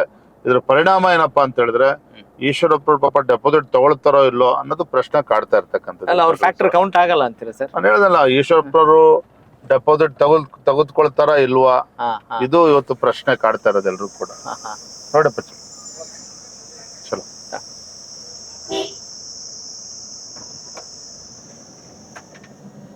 ನೀವು ಅಂದುಕೊಂಡದಕ್ಕಿಂತ ಜಾಸ್ತಿ ಜವಾಬ್ದಾರಿ ನಿಭಾಯಿಸ್ತಿದ್ರಿ ಅಂತ ಅನಿಸ್ತಾ ಇದೆಯಾ ವಿಜೇಂದ್ರ ಸರ್? ಇನ್ನೂ ಎಫೆಕ್ಟಿವ್ ಆಗಿ ಕೆಲಸ ಆಗ್ಬೇಕು, ಸಂಘಟನೆಗೆ ಇನ್ನೂ ಹೆಚ್ಚು ಒತ್ತನ್ನು ಕೊಡ್ತಕ್ಕಂಥ ಕೆಲಸ ಆಗ್ಬೇಕು. ತಮಗೆ ಗೊತ್ತಿದೆ, ಲೋಕಸಭಾ ಚುನಾವಣೆ ಸಮೀಪ ಹತ್ರದಲ್ಲಿದ್ದಾಗ ನನ್ನ ಅಧ್ಯಕ್ಷನಾಗಿ ಘೋಷಣೆ ಮಾಡಿದ್ದಾರೆ. ಇನ್ನು ಸಂಘಟನೆ ಕೆಲಸಗಳು ಇನ್ನೂ ಅನೇಕ ಸಂಘಟನೆ ವಿಚಾರದಲ್ಲಿ ಕೆಲಸ ಕಾರ್ಯಗಳು ಆಗ್ಬೇಕಾಗಿದೆ. ಸಂಘಟನೆಗೆ ಇನ್ನೂ ಹೆಚ್ಚು ಶಕ್ತಿನ ತುಂಬಬೇಕಾಗಿದೆ. ಲೋಕಸಭಾ ಚುನಾವಣೆ ಆದ ನಂತರ ತತ್ಕ್ಷಣ ಈ ವಿಚಾರದಲ್ಲಿ ಗಮನ ಕೊಡ್ತೇನೆ. ಇನ್ನು ನನಗೆ ಸಮಾಧಾನ ಆಗಿಲ್ಲ ಸಂಘಟನೆ. ಯಾಕೆಂತ ಹೇಳಿದ್ರೆ ವಿಜೇಂದ್ರ ಒಬ್ಬರೇ ಅಲ್ಲ, ನಾವೊಂದು ಟೀಮ್ ಆಗಿ ಕೆಲಸ ಮಾಡ್ಬೇಕಾಗ್ತದೆ. ಅದಕ್ಕೆ ಒಳ್ಳೆ ಟೀಮ್ ಬೇಕಾಗ್ತದೆ. ಬರೋದ್ರಿಂದಲೇ ಎಲ್ಲವೂ ಕೂಡ ಸರಿಪಡಿಸ್ತಕ್ಕಂಥ ಒಗ್ಗಟ್ಟಿನ ಅವಶ್ಯಕತೆ ಇರುತ್ತೆ ಅಂತ. ಒಗ್ಗಟ್ಟು ಬೇಕೇ ಬೇಕು. ಯಾವುದೇ ಒಂದು ಸಂಘಟನೆ ಇರ್ಬೋದು, ಮತ್ತೊಂದು ಇರ್ಬೋದು, ಒಗ್ಗಟ್ಟು ಅಂತಕ್ಕಂಥದ್ದು ಅದು ಅವಶ್ಯಕತೆ ಇದೆ. ಒಬ್ಬರೇ ಏನು ಮಾಡೋದಕ್ಕೆ ಸಾಧ್ಯ ಇಲ್ಲ. ಆದ್ರೆ ಒಗ್ಗಟ್ಟಿನ ಜೊತೆಗೆ ಒಳ್ಳೆ ಟೀಮ್ ಕೂಡ ಅವಶ್ಯಕತೆ ಇದೆ. ಬರೋದ್ರಿಂದಲೇ ಅದನ್ನ ಮಾಡ್ತೇನೆ. ಅಂದ್ರೆ ಅನ್ಸುತ್ತೆ ಸರ್, ಈಗ ಅಧ್ಯಕ್ಷ ಸ್ಥಾನ ವಹಿಸಿದಾಗ ಅಫ್ಕೋರ್ಸ್ ಅದು ಹೊಸ್ತು, ಆಮೇಲೆ ಚುನಾವಣೆಗೆ ಕೆಲವೇ ತಿಂಗಳುಗಳ ಮುಂಚೆ ಅದು ಘೋಷಣೆ ಆದಾಗ ಹೇಗಿತ್ತು ನಿಮ್ಗೆ? ವಾಸ್ ದ ಸಿಚುವೇಶನ್, ನಿಮ್ಮ ಮನಸ್ಥಿತಿ ಹೇಗಿತ್ತು? ಹೆಸರನ್ನ ಘೋಷಣೆ ಮಾಡದ ಕ್ಷಣ ನನಗೂ ಕೂಡ ಒಂದ್ ರೀತಿ ಉತ್ಸಾಹ, ರೋಮಾಂಚನ ಒಂದ್ ರೀತಿ. ಅಂದ್ರೆ ಇಂತ ಒಳ್ಳೆ ಜವಾಬ್ದಾರಿ. ಆದ್ರೆ ಆ ಜವಾಬ್ದಾರಿ ಕೊಟ್ಟು ಒಂದ್ 3-4 ದಿನ ಆದ ನಂತರ ನಾನು ಪ್ರಶ್ನೆ ಮಾಡ್ತಾ ಇದ್ದೆ, ಇಷ್ಟು ದೊಡ್ಡ ಜವಾಬ್ದಾರಿಯನ್ನು ಕೊಟ್ಟಿದ್ದಾರೆ ನನ್ನ ಕೈಯಲ್ಲಿ ಸಾಧ್ಯನಾ ಅಂತ ನನಗೆ ಕೆಲವು ಪ್ರಶ್ನೆ ಕಾಡ್ತಾ ಇತ್ತು. ಆದ್ರೆ ರಾಜ್ಯದ ಪ್ರವಾಸವನ್ನ ಯಾವಾಗ ಶುರು ಮಾಡಿದೆ, ಜಿಲ್ಲೆಗಳಿಗೆ ಭೇಟಿಯನ್ನು ಕೊಡೋದಕ್ಕೆ ಶುರು ಮಾಡಿದೆ, ಕಾರ್ಯಕರ್ತರ ಒಂದು ಉತ್ಸಾಹ, ಬೆಂಬಲ ಅದೆಲ್ಲ ನೋಡಿದಾಗ ನನಗೆ ಒಂದು ರೀತಿ ಇನ್ನೊಂದು ಹೆಚ್ಚು ಶಕ್ತಿ ಸಿಕ್ಕಂತಾಗಿದೆ. ಹಾಗಾಗಿ ಹೆಚ್ಚೆಚ್ಚು ಪ್ರವಾಸನ ಕೂಡ ನಾನು ಮಾಡ್ತಾ ಇದ್ದೇನೆ. ಹೇಗೆ ಸರ್ ಈ ಲೀಡರ್ಶಿಪ್ ಕ್ವಾಲಿಟೀಸ್ನೆಲ್ಲ ಹೇಗೆ ಬೆಳೆಸ್ಕೊಳ್ಳೋಕೆ ಸಾಧ್ಯ ಆಯ್ತು? ಅಥವಾ ಮುಂಚೆಯಿಂದ ಈ ವಿಚಾರದಲ್ಲಿ ಕೌಶಲ್ಯಗಳನ್ನು ಪಡಿಬೇಕು ಅಥವಾ ತರಬೇತಿನ ಪಡಿಬೇಕು ಅಂತ ಏನಾದ್ರೂ ಒಂದು ಪ್ಲಾನ್ ಮಾಡ್ಕೊಂಡಿರ್ತೀರಾ? ಹೇಗೆ? ಒಂದಿಷ್ಟು ಕ್ಯೂರಿಯಾಸಿಟಿ ಇದ್ದೇ ಇರುತ್ತೆ. ಬಹಳ ಪ್ರಮುಖವಾಗಿರ್ತಕ್ಕಂಥ ಒಂದು ಅಂಶ ಒಬ್ಬ ಲೀಡರ್ ಅನ್ಸ್ಕೊಂಡವ್ನಿಗೆ ಬೇಕಾಗಿರ್ತಕ್ಕಂಥದ್ದು ಒಂದು ಪ್ರಾಮಾಣಿಕತೆ. ಆ ಪ್ರಾಮಾಣಿಕತೆ ಅಂತಕ್ಕಂಥದ್ದು ಬಹಳ ಪ್ರಮುಖವಾಗಿರ್ತಕ್ಕಂಥದ್ದು. ಎರಡನೇದು, ಎಲ್ಲರನ್ನು ಕೂಡ ವಿಶ್ವಾಸದಲ್ಲಿ ತೆಗೆದುಕೊಂಡು ಹೋಗ್ತಾನೆ ಅಂತಕ್ಕಂಥ ವಿಶ್ವಾಸ ನನಗೂ ಕೂಡ ಇರಬೇಕು. ಆ ಕಾರ್ಯಕರ್ತರು ಕೂಡ ವಿಶ್ವಾಸ ಬರೋ ರೀತಿ ನಾವು ನಡ್ಕೋಬೇಕು. ಮೂರನೇದು ನಮ್ಮ ಹಂಬಲ್ನೆಸ್. ಇವತ್ತು ಕಾರ್ಯಕರ್ತ, ನಾನು ಯಡಿಯೂರಪ್ಪವ್ರ ಮಗ ಇರ್ಬೋದು, ಮಾಜಿ ಮುಖ್ಯಮಂತ್ರಿಗಳ ಮಗ ಇರ್ಬೋದು, ನಾನು ಎಷ್ಟು ಪ್ರೀತಿಯಿಂದ ಅವ್ರ ಜೊತೆ ನಡ್ಕೊಳ್ತೇನೆ, ಯಾವ ರೀತಿನ ಅವ್ರ ಜೊತೆ ನಾನು ಒಡನಾಟ ಇರ್ತದೆ, ಇವೆಲ್ಲವೂ ಕೂಡ ಕಾರ್ಯಕರ್ತರಲ್ಲಿ ಹೆಚ್ಚೆಚ್ಚು ನಮ್ಮ ಬಗ್ಗೆ, ಒಬ್ಬ ನಾಯಕನ ಬಗ್ಗೆ ಭರವಸೆ ಬರೋದಕ್ಕೆ ಸಾಧ್ಯ ಆಗ್ತದೆ. ನನಗೆ ಹೆಮ್ಮೆ ಇದೆ ಇವತ್ತು ರಾಘವ್ ಅವರೇ, ನನ್ನ ಮೈ ಬಿಗ್ಗೆಸ್ಟ್ ಸ್ಟ್ರೆಂತ್ ಟುಡೇ ನನ್ನ ಪ್ರಕಾರ ಅಂತ ಹೇಳಿದ್ರೆ ಮೈ ಸಿಂಪ್ಲಿಸಿಟಿ ಅಂಡ್ ಮೈ ಹಂಬಲ್ನೆಸ್. ಇವತ್ತು ಕಾರ್ಯಕರ್ತರು ಅದನ್ನ ಇಷ್ಟಪಡ್ತಾರೆ. ಹಾಗಾಗಿ ನಾನು ಕೂಡ ಅದು ಹೆಚ್ಚೆಚ್ಚು ಜನರ ಮಧ್ಯೆ ಹೋಗ್ತಾ ಇದ್ದೇನೆ. ಕಾರ್ಯಕರ್ತರು ಕೂಡ ಇಷ್ಟಪಡ್ತಾರೆ. ಇವತ್ತು ನಾನು ರಾಜ್ಯದ ಅಧ್ಯಕ್ಷ ಅನ್ನೋದನ್ನು ಮರೆತು ಒಬ್ಬ ಸಾಮಾನ್ಯ ಕಾರ್ಯಕರ್ತ ಅವ್ರ ಜೊತೆ ನಡ್ಕೊಳ್ತೇನೆ. ಅದು ಎಲ್ಲರೂ ಕೂಡ ಅದನ್ನ ಗಮನಿಸ್ತಾ ಇದ್ದಾರೆ, ಇಷ್ಟಪಡ್ತಾರೆ. ಅಲ್ಲ, ಈ ಕ್ವಾಲಿಟೀಸ್ ಒಬ್ಬ ಮಾಸ್ ಲೀಡರ್ BS ಯಡಿಯೂರಪ್ಪ ಅವರಿಂದ ಬಂದಿದೆ ಅಂತ ಹೇಳ್ಬೇಕಾ, ಅಥವಾ ಸ್ವಯಂ ಪ್ರೇರಿತರಾಗಿ ರೂಢಿಸ್ಕೊಂಡಿದ್ದೀರಾ, ಅಥವಾ ಎಲ್ಲರಿಂದ ನೋಡಿ ಕಲ್ತಿದ್ದೀನಿ ಅಂತ ಒಂದಿಷ್ಟು ಎಲಾಬ್ರೇಟ್ ಆಗಿ ಹೇಳ್ಬೋದಾ? ತಂದೆಯವರ ಒಂದು ರಾಜಕೀಯ ಜೀವನವನ್ನ ಬಹಳ ಹತ್ತಿರದಿಂದ ನಾನು ಕೂಡ ಗಮನಿಸಿದ್ದೇನೆ, ನೋಡಿದ್ದೇನೆ. ಯಡಿಯೂರಪ್ಪನವ್ರಲ್ಲಿರ್ತಕ್ಕಂಥ ದೊಡ್ಡ ಅಂಶ ಅಂತ ಹೇಳಿದ್ರೆ ಅವರ ಒಂದು ಛಲಗಾರ ಅಂತ ಹೇಳ್ತಾರೆ ಯಡಿಯೂರಪ್ಪನವ್ರಿಗೆ. ಮತ್ತೆ ಕೊಟ್ಟ ಮಾತನ್ನ ಯಾವತ್ತೂ ಕೂಡ ಹಿಂದೆ ಸರಿಯೋದಿಲ್ಲ. ಯಡಿಯೂರಪ್ಪನವ್ರ ಬಿಗ್ಗೆಸ್ಟ್ ಸ್ಟ್ರೆಂತ್ ಏನಪ್ಪಾ ಅಂತ ಹೇಳಿದ್ರೆ ಕಮಿಟೆಡ್ ಸ್ಪೀಕರ್. ಅವ್ರು ಏನು ಭರವಸೆ ಕೊಡ್ತಾರೆ, ಭರವಸೆ ಕೊಟ್ಟಂತೆ ನಡೆದುಕೊಳ್ತಾರೆ. ಇವತ್ತು ಬಹಳ ಪ್ರಮುಖವಾಗಿರ್ತಕ್ಕಂಥದ್ದು ಒಬ್ಬ ನಾಯಕನಿಗೆ ಇರ್ಬೇಕಾಗಿರ್ತಕ್ಕಂಥ ಗುಣ ಅಂತ ಹೇಳಿದ್ರೆ ಇದೇನೆ. ಅವಾಗ್ಲೇ ನಿಮಗೆ ಕಾರ್ಯಕರ್ತರು ನಿಮ್ ಬಗ್ಗೆ ವಿಶ್ವಾಸ ಬರ್ತಕ್ಕಂಥದ್ದು, ಜನರು ಕೂಡ ನಿಮ್ ಬಗ್ಗೆ ವಿಶ್ವಾಸ ಬರ್ತಕ್ಕಂಥದ್ದು. ಹೌದಪ್ಪ, ವಿಜೇಂದ್ರ ಅವರು ಏನಾರ ಭರವಸೆನ ಕೊಟ್ಟರೆ ತಕ್ಕ ನಡ್ಕೊಳ್ತಾರೆ. ಇದು ಬಹಳ, ಇದು ನಾವು ವಿಜೇಂದ್ರ ಅಂತ ಹೇಳಿದ್ರೆ ಪ್ರತಿಯೊಬ್ಬ ನಾಯಕನಿಗೂ ಕೂಡ ಇರ್ಬೇಕಾಗಿರ್ತಕ್ಕಂಥ ಬಹಳ ಮಹತ್ವವಾಗಿರ್ತಕ್ಕಂಥ ಅಂಶ ಇದು. ನನ್ನ ತಂದೆಯವರ ಜೀವನದಲ್ಲಿ, ಅವರ ರಾಜಕೀಯ ಏಳು ಬೀಳುಗಳಲ್ಲಿ, ಅವರ ಹೋರಾಟದಲ್ಲಿ ಎಲ್ಲದರಲ್ಲೂ ಕೂಡ ಈ ಗುಣಗಳನ್ನ ನಾನು ಗಮನಿಸ್ಕೊಂಡು ಬಂದಿದ್ದೇನೆ. ಇವತ್ತು ಯಡಿಯೂರಪ್ಪನವರು ಇವತ್ತು ಎಷ್ಟು ಎತ್ತರಕ್ಕೆ ಬೆಳೆದಿದ್ದಾರೆ ಅಂತ ಹೇಳಿದ್ರೆ ಅವರ ಒಂದು ಒಳ್ಳೆಯ ಗುಣ, ನುಡಿದಂತೆ ನಡೀತಾರೆ ಅಂತಕ್ಕಂಥದ್ದು, ಇದು ಯಡಿಯೂರಪ್ಪನ ಇವತ್ತು ಕೂಡ ಕಾಪಾಡಿರ್ತಕ್ಕಂಥದ್ದು. ಇಂಥ ರಾಜಕೀಯ ಪಿತೂರಿಗಳು ಕುತಂತ್ರಗಳ ನಡುವೆನೂ ಸಹ ಹಾ ಯಡಿಯೂರಪ್ಪ ನಾಯಕತ್ವ ಇನ್ನೂ ಕೂಡ ಜನರು ನೆನೆಸ್ತಾರೆ ಅಂತ ಹೇಳಿದ್ರೆ ಯಡಿಯೂರಪ್ಪ ಇರ್ತಕ್ಕಂಥ ಒಳ್ಳೆ ಗುಣಗಳ ಕಾರಣವಿತ್ತು. ನಿಜ ಸರ್. ನಂಗೆ ಅವ್ರು ಬಹಳ ಮಾಡಿರ್ತಕ್ಕಂಥ ಪ್ರವಾಸ ಇವೆಲ್ಲವೂ ಕೂಡ ನನಗೆ ಒಂದು ಪ್ರೇರಣೆ. ಇವತ್ತು ನೋಡಿ, ಇವತ್ತು ನಾವಿವತ್ತು ಫಸ್ಟ್ ಕ್ಲಾಸ್ ಆಗಿತ್ತು, ರಸ್ತೆ ಇದೆ, ಕಾರುಗಳು ಚೆನ್ನಾಗಿದೆ, ಆರಾಮಾಗಿ ಹೋಗ್ತಾ ಇದೀವಿ. ಯಡಿಯೂರಪ್ಪ ಪಕ್ಷ ಕಟ್ಟ ಟೈಮಲ್ಲಿ ಕಾರಿನ ವ್ಯವಸ್ಥೆನೂ ಇರಲಿಲ್ಲ, ರಸ್ತೆಗಳು ಇರ್ತಿರ್ಲಿಲ್ಲ. ಕೆಂಬಸ್ ನಲ್ಲಿ ಓಡಾಡ್ಕೊಂಡು ರಾಜ್ಯಾದ್ಯಂತ ಓಡಾಡಿ ಹಳ್ಳಿ ಹಳ್ಳಿಗೆ ಹೋಗಿ ಪಕ್ಷನ ಸಂಘಟನೆ ಮಾಡಿದ್ದಾರೆ. ಯಡಿಯೂರಪ್ಪ ಇರ್ಬೋದು, ಅನಂತ್ ಕುಮಾರ್ ಅವರು ಇರ್ಬೋದು, VS ಆಚಾರ್ಯ ಅವರು, ತಂಗಾ ಅವರು, ಇವತ್ತು ಅನೇಕ ಹಿರಿಯರು ಈ ರೀತಿ ಯಡಿಯೂರಪ್ಪ ಸಾಥ್ ಕೊಟ್ಟಿದ್ರಿಂದಲೇ ಇವತ್ತು ಪಕ್ಷ ಈ ಹೆಮ್ಮರವಾಗಿ ಬೆಳೆದಿರ್ತಕ್ಕಂಥದ್ದು. ಹಾಗಾಗಿ ಎಲ್ಲಾ ಗುಣಗಳನ್ನ ಏನ್ ತಂದೆಯವ್ರನಲ್ಲಿತ್ತು, ಬೇರೆ ನಾಯಕರಲ್ಲಿದೆ, ಅದನ್ನ ನಾವು ಅಳವಡಿಸ್ಕೊಂಡಾಗ ಮಾತ್ರ ನಾವು ಯಶಸ್ವಿಯಾಗಿ ಪಕ್ಷವನ್ನ ಮುನ್ನಡೆಸೋದಕ್ಕೆ ಸಾಧ್ಯ. ವಿಜೇಂದ್ರ ಸರ್, ಈಗ ಸೇವಾ ಮನೋಭಾವನೆ ಇದ್ದಾಗ ಈ ಹಂಬಲ್ನೆಸ್ ಮತ್ತೆ ಅಥೆಂಟಿಸಿಟಿ ಅಥವಾ ಪ್ರಾಮಾಣಿಕತೆ ಅನ್ನೋದು ಬಹಳ ಅವಶ್ಯಕ ಅಂತ ಇರುತ್ತೆ. ಆದ್ರೆ ರಾಜಕೀಯ ಅನ್ನೋದು ಮುಳ್ಳಿನ ಹಾಸಿಗೆ ಅಂತ ಬಹಳ ದೊಡ್ಡ ದೊಡ್ಡ ನಾಯಕರೆಲ್ಲ ಹೇಳ್ತಿರ್ತಾರೆ. ಈ ಟೀಕೆ ಟಿಪ್ಪಣಿಗಳನ್ನ ಎದುರಿಸಬೇಕು ಅಂತ ಹೇಳಿದ್ರೆ ನಿಮ್ಗೆ ನೋವಾಗಲ್ವಾ? ಅಥವಾ ಹರ್ಟ್ ಆದಾಗ ಅದ್ರ ಹೆಂಗೆ ನೀವು ಎದುರಿಸ್ತೀರಿ? ಅದಕ್ಕೇನು ವಿಶೇಷ ತರಬೇತಿ ಪಡ್ಕೊಂಡಿರ್ತೀರಾ ಅಥವಾ ಅಭ್ಯಾಸ ಆಗ್ಬಿಡತ್ತಾ, ಹೆಂಗೆ? ಕಳೆದ 15 ವರ್ಷದಲ್ಲಿ 2009ರಿಂದ ಮತ್ತೆ 2004ರಿಂದ ಯಡಿಯೂರಪ್ಪನವರ, ನಾವಾಗಲೇ ಹೇಳಿದ್ನಲ್ಲ, ರಾಜಕೀಯ ಏಳು ಬೀಳುಗಳು. 99ರಲ್ಲಿ ಯಡಿಯೂರಪ್ಪನವ್ರು ಮೊದಲ ಬಾರಿ ಚುನಾವಣೆ ಸೋತರು. ಆಗ ನಾವು ಕೆಲವ್ರು ಹೇಗ್ ನಡ್ಕೊಂಡ್ರು, ಚುನಾವಣೆ ಗೆದ್ದಾಗ ಹೇಗ್ ನಡ್ಕೊಳ್ತಾರೆ, ಅಧಿಕಾರ ಇದ್ದಾಗ ಹೇಗ್ ನಡ್ಕೊಂಡ್ರು, ಅಧಿಕಾರ ಇಲ್ದೇ ಇದ್ದಾಗ ಯಾವ ರೀತಿ ನಡ್ಕೊಂಡ್ರು, ಅಧಿಕಾರ ಇದ್ದಾಗ ಯಾವ ರೀತಿ ಪಿತೂರುಗಳು ನಡೀತು, ಇವೆಲ್ಲವನ್ನು ಕೂಡ ಬಹಳ ಹತ್ರದಿಂದ ನೋಡಿದ್ದೇನೆ. ನಾನು ಒಂದೇ ಮಾತಲ್ಲಿ ಹೇಳ್ಬೇಕು ಅಂತ ಹೇಳಿದ್ರೆ, ನನಗೆ ಯಾವ್ದೇ ಪುಸ್ತಕ ಓದ್ಬೇಕು ಅಂತೇನಿಲ್ಲ. ಅಷ್ಟು ತಂದೆಯವರ ಒಂದು ರಾಜಕೀಯ ಜೀವನದಲ್ಲಿ ಆ ಏರುಪೇರುಗಳು ಏನಾಯ್ತು, ಎಲ್ಲರ ನಡವಳಿಕೆ ಎಲ್ಲವನ್ನು ಕೂಡ ಬಹಳ ಹತ್ತಿರದಿಂದ ನಾನು ಬಲ್ಲವನಾಗಿದ್ದೇನೆ. ಇದು ಯಾವ ಪುಸ್ತಕದಲ್ಲೂ ಕೂಡ ನಂಗೆ ಆ ಪಾಠ ಕಲಿಯೋದಕ್ಕೆ ಸಾಧ್ಯ ಇಲ್ಲ. ಹಾಗಾಗಿ ಜಗತ್ ಹೇಗ್ ನಡೀತದೆ ಅಂತಕ್ಕಂಥದ್ದು ಬಹಳ ಹತ್ತಿರದಿಂದ ನಾನು ಕೂಡ ನೋಡಿದ್ದೇನೆ. ಎಲ್ಲವೂ ಕೂಡ ನನಗೆ ಒಂದು ರೀತಿ ಒಂದು ಶಕ್ತಿಯಾಗಿ ಅದು ನನಗೆ ಸಿಕ್ಕಿದೆ. ಇದೊಂದು ಒಂಥರ ಈ ಅನುಭವ ಏನಿದೆಯಲ್ಲ, ಅನುಭವದ ಮುಂದೆ ಯಾರು ಕೂಡ ಏನು ಮಾಡೋದಕ್ಕೆ ಆಗೋದಿಲ್ಲ. ನನಗೆ ಒಂಥರ it's a blessing in disguise ಇವತ್ತು ನನಗೆ. ಅದು ಎಲ್ಲವನ್ನು ಕೂಡ ಹತ್ತಿರ ನೋಡಿದ್ರೆ, ಆದ್ರೆ ಒಂದು ತಂದೆಯವರ ಒಂದು ದೊಡ್ಡ ಗುಣ ಏನಿದೆಯಲ್ಲ, ಎಂತ ಶತ್ರುಗಳನ್ನು ಕೂಡ ಕ್ಷಮಿಸ್ತಕ್ಕಂತ ಒಂದು ಗುಣ ಇವತ್ತು ತಂದೆಯವ್ರಲ್ಲಿ ಬಹಳ ದೊಡ್ಡ ಗುಣ ಅದಿರ್ತಕ್ಕಂಥದ್ದು. ಅದು ಎಲ್ಲವನ್ನು ಕೂಡ ಈ ರೀತಿ ತಂದೆಯವ್ರಲ್ಲಿರ್ತಕ್ಕ ಒಳ್ಳೆ ಗುಣಗಳನ್ನ ಅರ್ಥ ಮಾಡ್ಕೊಂಡು ನಮ್ಮ ಜೀವನದಲ್ಲೂ ಕೂಡ ರೂಢಿಸ್ಕೊಂಡು, ಮತ್ತೆ ರಾಜಕಾರಣ ಅಂತಕ್ಕಂಥದ್ದು ಸಮಾಜ ಸೇವೆ ಮಾಡೋದಕ್ಕೆ ಇದಕ್ಕಿಂತ I think it's one of the best platform which I have. So ಅದನ್ನ ಹೇಗೆ ಉಪಯೋಗಿಸ್ಕೊಳ್ತೇವೆ ಅಂತಕ್ಕಂಥ ನಮಗೆ ಬಿಟ್ಟಿದ್ದು. ಚಾಕು ಇದ್ದಾಗ ನೀವು ಹಣ್ಣನ್ನು ಕೂಡ ಕತ್ತರಿಸಬಹುದು, ಇನ್ನೊಬ್ಬನ ಮರ್ಡರ್ನು ಕೂಡ ಮಾಡ್ಬೋದು, ಕೊಲೆನೂ ಕೂಡ ಮಾಡ್ಬೋದು. ಆದ್ರೆ ಇದೊಂದು ಈ ವ್ಯವಸ್ಥೆ, ರಾಜಕಾರಣ, ಈ ಸ್ಥಾನಮಾನಗಳು, ಇದು ಸಮಾಜಕ್ಕೆ ಮುಡುಪಾಗಿಟ್ಟು ರಾಜ್ಯದ ಒಳಿತಿನ ದೃಷ್ಟಿಯಿಂದ ನಾವು ದುಡ್ದಿದ್ದೆ ಆದ್ರೆ ಜನ ಯಾವತ್ತೂ ಕೂಡ ನೆನ್ಸ್ಕೊಳ್ತಾರೆ. ಅಂದ್ರೆ ಪಾಸಿಟಿವ್ ಆಟಿಟ್ಯೂಡ್ ಇಂಪಾರ್ಟೆಂಟ್ ಅಂತ ಹೇಳಿ. ಖಂಡಿತ. ಪುಸ್ತಕ ಯಾವ ಪುಸ್ತಕದಲ್ಲಿ ಓದಿದ್ರು ಈ ಅನುಭವ ಸಿಗಲ್ಲ ಅಂತಿದ್ರಿ. ಪುಸ್ತಕ ಓದೋ ಅಭ್ಯಾಸ ಎಷ್ಟಿದೆ ವಿಜೇಂದ್ರ ಅವರಿಗೆ? ಈಗ ಚುನಾವಣೆ ಬಿಡಿಲಿರೋದ್ರಿಂದ ಓದೋದಕ್ಕೆ ಸಾಧ್ಯ ಆಗಲ್ಲ. ಬಟ್ ನಾನೇನ್ ಬಹಳ ದೊಡ್ಡ ರೀಡರ್ ಅಂತ ನಾ ಹೇಳ್ಕೊಳ್ಳೋದಿಲ್ಲ. ಕಳೆದ ಒಂದು 2-3 ವರ್ಷದಿಂದ ಸ್ವಲ್ಪ ಪುಸ್ತಕಗಳು ಓದೋಕೆ ಹವ್ಯಾಸ ಬೆಳೆಸ್ಕೊಂಡಿದ್ದೇನೆ. ಪತ್ರಿಕೆಗಳು ಅಷ್ಟೇ, ದಿನಪತ್ರಿಕೆ ಬೆಳಗ್ಗೆ ತಂದೆಯವ್ರು ನೋಡಿದ್ದೇನೆ. ಕಳೆದ 40 ವರ್ಷದಿಂದ ಗಮನಿಸ್ಕೊಂಡ್ ಬಂದಿದ್ದೇನೆ. ಬೆಳಗ್ಗೆ ತಂದೆಯವ್ರು 5 ಗಂಟೆಗೆ ಎದ್ದು 5:30 ಪತ್ರಿಕೆ ಹಿಡ್ಕೊಂಡ್ರು ಅಂತ ಹೇಳಿದ್ರೆ 1:30 ಗಂಟೆ ಕನಿಷ್ಠ ಬೇಕು ಅವ್ರಿಗೆ. ಎಲ್ಲಾ ಪತ್ರಿಕೆಗಳು ಕೂಡ ಮೆಲ್ಕ್ ಹಾಕ್ತಾರೆ, ಓದ್ತಾರೆ, ಪ್ರತಿಯೊಂದು ಆರ್ಟಿಕಲ್ ಕೂಡ ಓದಿರ್ತಾರೆ. ಹಾಗಾಗಿ ನಾನು ಕೂಡ ಇತ್ತೀಚಿನ ದಿನಗಳು ಹೆಚ್ಚೆಚ್ಚು ಓದೋ ಅಭ್ಯಾಸ ಮಾಡ್ಕೊಳ್ತಾ ಇದ್ದೇನೆ.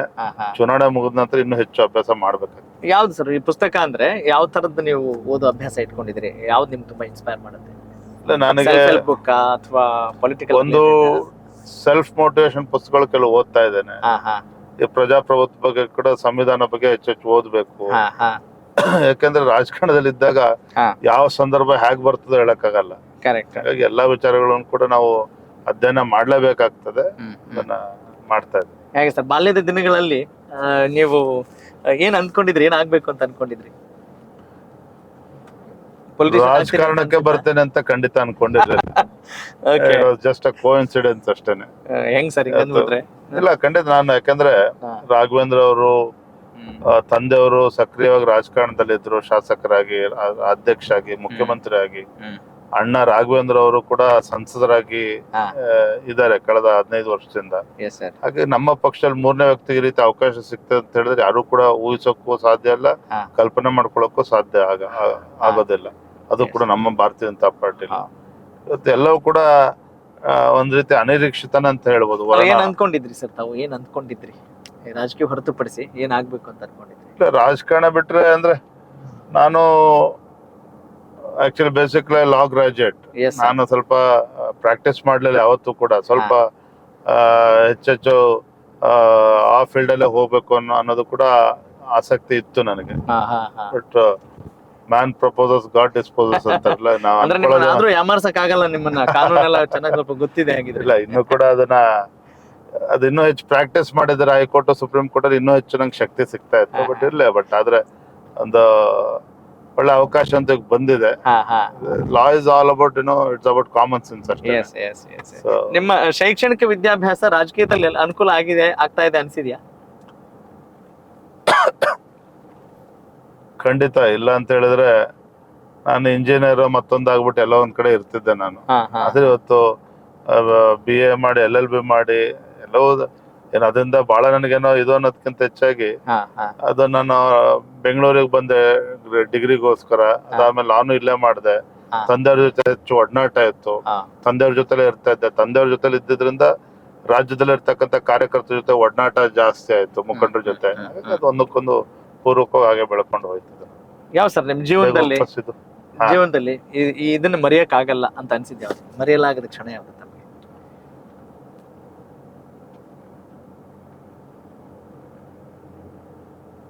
ಯಡಿಯೂರಪ್ಪನವರು ಇಷ್ಟೆಲ್ಲ ಕಷ್ಟಪಟ್ಟು ಪಕ್ಷವನ್ನ ಅಧಿಕಾರಕ್ಕೆ ತಂದು ಅನೇಕ ಆರೋಪಗಳು, ರಾಜಕೀಯ ಪ್ರೇರಿತ ಆರೋಪಗಳು ತಂದೆಯವ್ರ ಮೇಲೆ ಬಂದಾಗ ಆ ಆರೋಪಗಳಲ್ಲಿ ಸತ್ಯ ಇದೆಯೋ ಇಲ್ವೋ ಇದು ಯಾವ್ದನ್ನು ಕೂಡ ಯೋಚನೆ ಮಾಡಲಿಲ್ಲ ಕೆಲವರು.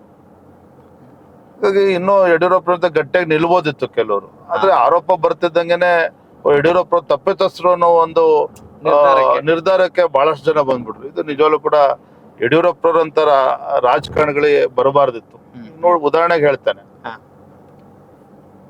ಅರ್ಕಾವತಿನಲ್ಲಿ 1 ಎಕರೆ 1.25 ಎಕರೆ ಮಗನಿಗೋಸ್ಕರ ಡಿನೋಟಿಫಿಕೇಶನ್ ಮಾಡಿದ್ರು ಅಂತೇಳಿ. ಆದ್ರೆ ತದನಂತರದಲ್ಲಿ ನಮ್ಮ ಮೇಲೆ ಕೇಸ್ ಹಾಕಿದ್ಮೇಲೆ ಗೊತ್ತಾಯ್ತು SM ಕೃಷ್ಣ ಅವ್ರು ಮುಖ್ಯಮಂತ್ರಿ ಇದ್ದಾಗಲೇ ಡಿನೋಟಿಫೈ ಆಗಿ ಹೋಗಿತ್ತು. ಆ ಸಂದರ್ಭದಲ್ಲಿ ಯಾರು ಕೂಡ ಸರಿಯಾಗಿ ಗೈಡು ಮಾಡ್ಲಿಲ್ಲ. ಮತ್ತೆ ಆರೋಪಗಳು ಬರ್ತಿದ್ದಂಗೆ ತಪ್ಪು ಮಾಡೇ ಬಿಟ್ಟಿದ್ದಾರೆ, ಕೊಲೆ ಮಾಡೇ ಬಿಟ್ಟಿದ್ದಾರೆ ಅನ್ನೋ ರೀತಿ ಅದನ್ನ ಬಿಂಬಿಸಿದ್ದು. ಮತ್ತೆ ಅದನ್ನ ಸತ್ಯಾಸತ್ಯತೆ ಅರ್ಥ ಮಾಡ್ಕೊಳ್ಳೋ ಪ್ರಯತ್ನನೂ ಕೆಲವರು ಮಾಡ್ಲಿಲ್ಲ. ನಿಜವಾಗ್ಲೂ ಕೂಡ ತಂದೆಯವರ ರಾಜಕೀಯ ಜೀವನದಲ್ಲಿ ಒಂದ್ ರೀತಿ ದುರಂತ ಅಂತಾನೆ ಹೇಳ್ಬೋದು. ಎಲ್ಲವೂ ಕೂಡ ಇದರಲ್ಲಿ ರಾಜಕಾರಣ ಅಂತಕ್ಕಂಥದ್ರಲ್ಲಿ ಎಲ್ಲವೂ ಬರ್ತಕ್ಕಂಥ ಸಹಜ. ಆದ್ರೆ ಯಡಿಯೂರಪ್ಪರಂತ ಜನನಾಯಕನಿಗೆ ರೀತಿ ಆಗ್ಬಾರ್ದು. ನಿಜವಾಗ್ಲೂ ಕೂಡ ದುರಾದೃಷ್ಟ ಅಂತಾನೆ ಹೇಳ್ಬೋದು. ತಮ್ಮ ಖುಷಿ ಕ್ಷಣ ಯಾವ್ದು ಸರ್? ಇದಂದ್ರೆ ವಾವ್ ಅಂತ ಅನ್ಸುತ್ತೆ. ಇವತ್ತು ಬಹಳ ಸಂತೋಷ ಪಡ್ತಕ್ಕಂಥದ್ದು ಅಂತ ಹೇಳಿದ್ರೆ, ಯಡಿಯೂರಪ್ಪನವರು ಪಕ್ಷ ಬಿಟ್ಟು ಹೋಗ್ಲಿಲ್ಲ. ಯಡಿಯೂರಪ್ಪನವ್ರು ಪಕ್ಷ ಬಿಡಂಗ ಮಾಡಿದ್ರು ಕೆಲವರು. ಆದ್ರೆ ಅದೇ ಯಡಿಯೂರಪ್ಪನವ್ರನ್ನ ವಾಪಸ್ಸು ಭಾರತೀಯ ಜನತಾ ಪಾರ್ಟಿಗೆ ಕರ್ತ್ಕೊಂಡ್ ಬಂದು ನರೇಂದ್ರ ಮೋದಿಜಿಯವರೆಲ್ಲ ರಾಜ್ಯದಲ್ಲಿ ಭಾರತೀಯ ಜನತಾ ಪಾರ್ಟಿ ಮುಂದೆ ತೆಗೆದುಕೊಂಡು ಹೋಗ್ಬೇಕು ಅಂತ ಹೇಳಿದ್ರೆ ಅದು ಯಡಿಯೂರಪ್ಪನವರಿಂದ ಮಾತ್ರ ಸಾಧ್ಯ ಅಂತ ಹೇಳಿ ಯಡಿಯೂರಪ್ಪರನ್ನ ಮತ್ತೆ ರಾಜ್ಯದ ಅಧ್ಯಕ್ಷನಾಗಿ ಏನು ಘೋಷಣೆ ಮಾಡಿದ್ರಲ್ಲ, ನಾನು ಅವತ್ತೇ ಅನ್ಕೊಂಡೆ ಯಡಿಯೂರಪ್ಪರ ಮುಂದೆ ತಂದೆಯವರು ಮತ್ತೆ ಮುಖ್ಯಮಂತ್ರಿ ಆಗ್ತಾರೋ ಇಲ್ಲೋ ಗೊತ್ತಿಲ್ಲ, ಆದ್ರೆ ಏನು ಅವಮಾನಗಳಾಗಿತ್ತು ರಾಜಕಾರಣದಲ್ಲಿ. ಇವತ್ತು ಅದೇ ಯಡಿಯೂರಪ್ಪನವರು ವಾಪಸ್ ಬಂದು ಭಾರತೀಯ ಜನತಾ ಪಾರ್ಟಿ ಅವರು ರಾಜ್ಯಾಧ್ಯಕ್ಷರು ಆಗಿದ್ದಾರೆ ಅಂತ ಹೇಳಿದ್ರೆ ಮುಖ್ಯಮಂತ್ರಿಗಿಂತ ದೊಡ್ಡ ಸ್ಥಾನ ಅದು. ಮತ್ತೆ ಯಾವತ್ತೂ ಕೂಡ ಯಡಿಯೂರಪ್ಪ ಜನಪ್ರಿಯತೆ ಯಾವತ್ತೂ ಕೂಡ ಕಡಿಮೆ ಆಗ್ಲಿಲ್ಲ. ಇದು ಯಡಿಯೂರಪ್ಪರ ಅವರ ಶಕ್ತಿ, ಅದೊಂದು ತಾಕತ್ತದು. ಸೊ ವಾಪಸ್ ಅಧ್ಯಕ್ಷ ಆದ್ಮೇಲೆ ನಿಜವಾಗ್ಲೂ ಕೂಡ ನಂಗೆ ಸಂತೋಷ ಆಯ್ತು, ಹೆಮ್ಮೆನೂ ಆಯ್ತು. ತಂದೆಯವ್ರ ಬಗ್ಗೆ ಏನು ಇವತ್ತು ರಾಜ್ಯ ಜನರು ವಿಶ್ವಾಸ ಇಟ್ಕೊಂಡಿದ್ರು, ಆ ವಿಶ್ವಾಸ ದ್ವಿಗುಣ ಆಗೋದಕ್ಕೂ ಕೂಡ ಕಾರಣ ಆಯ್ತು. ಅವ್ರ ಜನಪ್ರಿಯತೆನೂ ಕೂಡ ದ್ವಿಗುಣ ಆಯ್ತು. ಅದು ತುಂಬಾ ಸಂತೋಷ ಅಂತ ಅಂದ್ಕೊಟ್ಟಿರ್ತಕ್ಕಂಥದ್ದು. ನಿಜ ಸರ್, ಒಬ್ಬ ಜನನಾಯಕರಾಗ್ಬೇಕು, ಮಾಸ್ ಲೀಡರ್ ಆಗ್ಬೇಕು ಅಂತ ಹೇಳಿದ್ರೆ ಅದು ಸುಲಭದ ಮಾತಲ್ಲ. ಯಾವ್ದೋ ಒಂದು ರಾಜಕಾರಣಕ್ಕೆ ಬಂದು ಯಾವ್ದೋ ಒಂದು ಕ್ಷೇತ್ರದ ಒಂದಿಷ್ಟು ಟರ್ಮ್ ಶಾಸಕರಾಗಿ ಹೋಗೋದು ಬೇರೆ. ಹಿಂಗಿರುವಾಗ ಫ್ಯಾಮಿಲಿಗೆಲ್ಲ ಟೈಮ್ ಕೊಡ್ತಿದ್ರ? ನಿಮ್ಗೆ ಯಾವತ್ತಾದ್ರೂ ಬೇಜಾರಾಗಿದ್ಯಾ? ಅಯ್ಯೋ ನಮ್ಮಪ್ಪ ನಮ್ಗೆ ಟೈಮ್ ಕೊಡ್ಲಿಲ್ಲ ಅಥವಾ ಸರಿಯಾಗಿ ನಮ್ ಜೊತೆ ಸ್ಪಂದಿಸ್ಲಿಕ್ಕೆ ಆಗಿಲ್ಲ ಅನ್ನೋ ನೋವು ಏನಾದ್ರು ಇದೆಯಾ? ಖಂಡಿತ. ತಂದೆಯವರಿಗೆ ಇದ್ದಂತ ಜವಾಬ್ದಾರಿ ಏನು ಅನ್ನೋದನ್ನ ನಮ್ಮ ತಾಯಿಯವರು ಕೂಡ ಅರ್ಥ ಮಾಡ್ಕೊಂಡಿದ್ರು. ಅದನ್ನ ಅರ್ಥ ಮಾಡ್ಕೊಂಡು ನಮ್ಮ ಶಿಕ್ಷಣಕ್ಕೆ ಯಾವತ್ತೂ ಕೂಡ ಕೊರತೆ ಆಗದೆ, ತಂದೆಯವರು ಬ್ಯುಸಿ ಇದ್ರು ಸಹ ನಮ್ಮ ತಾಯಿಯವರು ಯಾವತ್ತೂ ಕೂಡ ಮಕ್ಕಳಿಗೆ ಶಿಕ್ಷಣದಿಂದ ವಂಚಿತ ಆಗೋದು, ಒಳ್ಳೆ ಕೂಡ ಶಿಕ್ಷಣಕ್ಕೆ ಸೇರಿಸಿದ್ರು. ತಂದೆಯವರ ಬ್ಯುಸಿ ಶೆಡ್ಯೂಲ್ ನಮಗೂ ಕೂಡ ಅರ್ಥ ಆಗ್ತಾ ಇತ್ತು. ಅದ್ರ ಮಧ್ಯನೂ ಸಹ ಅಪರೂಪ ಕುಟುಂಬ ಜೊತೆ ಹಬ್ಬ ಹರಿದಿನಗಳ ಸಂದರ್ಭದಲ್ಲಿ ಟೈಮ್ ಕೊಡ್ತಾ ಇದ್ರು. ಯಾವ ತರ ಹೋಗ್ತಾ ಇದೀವಿ, ಮುಂದೆ ಏನ್ ಮಾಡ್ಬೇಕು ಅಂತ ಎಲ್ಲ ವಿಚಾರ ಚರ್ಚೆ ಮಾಡ್ತಾ ಇದ್ರು. ತಂದೆಯವ್ರು ಯಾವಾಗಲೂ ಕೂಡ ಹೇಳ್ತಾ ಇದ್ದದ್ದು ಒಂದೇನೆ, ನೋಡಪ್ಪ ಏನಾರ ಮಾಡಿ ಯಾವತ್ತೂ ಕೂಡ ತಲೆ ತಗ್ಗಿಸ್ತಕ್ಕಂಥ ಕೆಲಸ ಯಾವತ್ತೂ ಕೂಡ ಮಾಡಬೇಡಿ, ನೀವು ಯಾವ್ದಾರ ಕ್ಷೇತ್ರ ಆಯ್ಕೆ ಮಾಡ್ಕೊಳ್ಳಿ, ಎಲ್ರು ಕೂಡ ಹೆಮ್ಮೆ ಪಡ್ಬೇಕು, ಆ ರೀತಿ ನೀವು ಇರಿ ಅಂತೇಳಿ ಯಾವಾಗಲೂ ಕೂಡ ನಮ್ಗೆ ಹಿತನುಡಿಗಳನ್ನು ಹೇಳ್ತಾ ಇದ್ರು. ಅಮ್ಮನ ಯಾವ ಮಾತುಗಳು ನೆನಪಾಗ್ತೇವೆ ಸರ್? ಅಮ್ಮ ಅವರು ಪಾಪ ಒಬ್ಬಂಟಿನಿ ಅಂತ ಹೇಳ್ಬೋದು. ಯಾಕೆ ತಂದೆಯವರು ರಾಜ್ಯಾದ್ಯಂತ ಪ್ರವಾಸ ಮಾಡ್ತಾ ಇದ್ರು, ಪಕ್ಷ ಸಂಘಟನೆ, ಒಂದೊಂದ್ ತಿಂಗಳು 2 ತಿಂಗಳು ಮನೆಗೆ ಬರ್ತಾ ಇರ್ಲಿಲ್ಲ. ಆ ಆರ್ಥಿಕ ಪರಿಸ್ಥಿತಿ ಅಂತಕ್ಕಂಥದ್ದು ಸರಿ ಇರ್ಲಿಲ್ಲ. ಅದ್ರ ನಡುವೆನೂ ಸಹ ಶಿಕಾರಿಪುರ ಕ್ಷೇತ್ರನು ಕೂಡ ಸಂಭಾಳಿಸ್ತಾ ಇದ್ರು, ಕಾರ್ಯಕರ್ತರು ಕೂಡ ನೋಡ್ತಾ ಇದ್ರು. ಅದೇ ರೀತಿ ಮಕ್ಕಳು ಕೂಡ ಯಾವ ರೀತಿನೂ ಕೂಡ ಅನ್ಯಾಯ ಆಗಬಾರ್ದು ಶಿಕ್ಷಣ ಮತ್ತೊಂದು ವಿಚಾರದಲ್ಲಿ ಅಂತೇಳಿ ನಮ್ಮನ್ನು ಕೂಡ ಅವರು ಯಾವುದೇ ಒಂದು ಕೊರತೆ ಆಗದ ರೀತಿ ನಮ್ಮನ್ನು ಕೂಡ ನೋಡ್ಕೊಂಡು ಬಂದ್ರು ಅವರು. ಇವತ್ತು ಯಡಿಯೂರಪ್ಪ ಇಷ್ಟು ಎತ್ತರಕ್ಕೆ ಬೆಳೆದು ನಿಂತಿದ್ದಾರೆ ಅಂತ ಹೇಳಿದ್ರೆ ನಮ್ಮ ತಾಯಿಯವರ ಒಂದು ಪರಿಶ್ರಮ, ಅವರ ತ್ಯಾಗನೂ ಕೂಡ ನಾವು ಜೀವನದಲ್ಲಿ ಮರೆಯೋದಕ್ಕೆ ಸಾಧ್ಯ ಇಲ್ಲ. ಹಾಗಾಗಿ ಇಷ್ಟು ಮಾತ್ರ ಹೇಳ್ತೇನೆ, ಯಡಿಯೂರಪ್ಪನವರು ಯಶಸ್ಸು ಇರ್ಬೋದು, ಮತ್ತು ನಾವು ಕೂಡ ಇವತ್ತು ಈ ಮಾರ್ಗದಲ್ಲಿ ಹೋಗ್ತಾ ಇದ್ದೇವೆ ಅಂತೇಳಿ ನಮ್ಮ ತಾಯಿ ಅವ್ರ ಆಶೀರ್ವಾದನು ಕೂಡ ಬಹಳ ಮಹತ್ವ ಇತ್ತು. ನಮ್ಮ ಜೀವನದಲ್ಲಿ ಎತ್ತರಕ್ಕೆ ಬರ್ತಾ ಇದ್ದೇವೆ ಅಂತ ಹೇಳಿದ್ರೆ ನಮ್ಮ ಅಮ್ಮ ಅವರ ಆಶೀರ್ವಾದ ಕೂಡ ಅಷ್ಟೇ. ಪ್ರತಿನಿತ್ಯ ಸ್ಮರಿಸ್ತೀರಿ? ಖಂಡಿತ. ನಾವು ಬೆಳಗ್ಗೆ ಎದ್ದು ಪೂಜೆ ಸಲ್ಲಿಸಿ ಇವತ್ತು ಅಮ್ಮನ ಫೋಟೋಗೆ ನಮಸ್ಕಾರ ಮಾಡಿದಾಗ ಹೋಗೋದಲ್ಲ ಇವತ್ತು. ಅಂದ್ರೆ ರಾಜಕಾರಣ ಅಂದಾಗ ನೀವು ಬಹಳಷ್ಟು ಟೀಕೆ ಟಿಪ್ಪಣಿಗಳಿಗೆ ಉತ್ತರ ಕೊಡ್ಬೇಕಾಗಿರುತ್ತೆ, ಆದ್ರೆ ನೀವು ಒಬ್ಬ ಒಳ್ಳೆ ಭಾವನಾತ್ಮಕ ಜೀವಿ ಅನ್ನೋದು ಬಹಳಷ್ಟು ಜನರಿಗೆ ತಿಳಿದಿರೋದಿಲ್ಲ. ಹೇಗೆ ನಿಮ್ಮ ಫ್ರೀ ಟೈಮಿಂಗ್ಸ್ ಅಲ್ಲಿ ಸಿಬ್ಲಿಂಗ್ಸ್ ಜೊತೆ ಎಲ್ಲ ಹೇಗಿರ್ತೀರಿ ತಾವು? ಪ್ರೈವೇಟ್ ಲೈಫ್ ಅನ್ನೋದು ಅಷ್ಟು ಇರೋಲ್ಲ ಅಂತ ನಾವು ಅಂದ್ಕೊಳ್ತೀವಿ, ನೀವು ಸಾರ್ವಜನಿಕ ಜೀವನದಲ್ಲಿ ಇಲ್ಲ ಕಡಿಮೆನೆ. ರಾಜ್ಯದ ಅಧ್ಯಕ್ಷ ಆದ್ಮೇಲೆ, ಅದು ಲೋಕಸಭಾ ಚುನಾವಣೆ ಅಂದಾಗ, ಲೋಕಸಭಾ ಚುನಾವಣೆ ಆದ್ಮೇಲೆ ಜಿಲ್ಲಾ ಪಂಚಾಯತಿ MLC ಎಲೆಕ್ಷನ್ಗಳು ಬರ್ತದೆ, ಅದು ಒಂದು ಭಾಗ ಆಯ್ತು. ಬಟ್ ಆದ್ರೆ ಅದು ನಾವು ರಾಜಕಾರಣಕ್ಕೆ 90% ಕೊಟ್ಟರೆ ಕುಟುಂಬಕ್ಕೋಸ್ಕರ ಒಂದು 10% ಅವರ ಸಮಯವನ್ನ ಕೊಡ್ಲೇಬೇಕಾಗ್ತದೆ. They will be happy with that. ಅಷ್ಟು ಕೊಟ್ಟರು ಸಾಕವ್ರು, ಇನ್ನೇನ್ ನಮ್ಮಿಂದ ನಿರೀಕ್ಷೆ ಮಾಡೋದಿಲ್ಲ.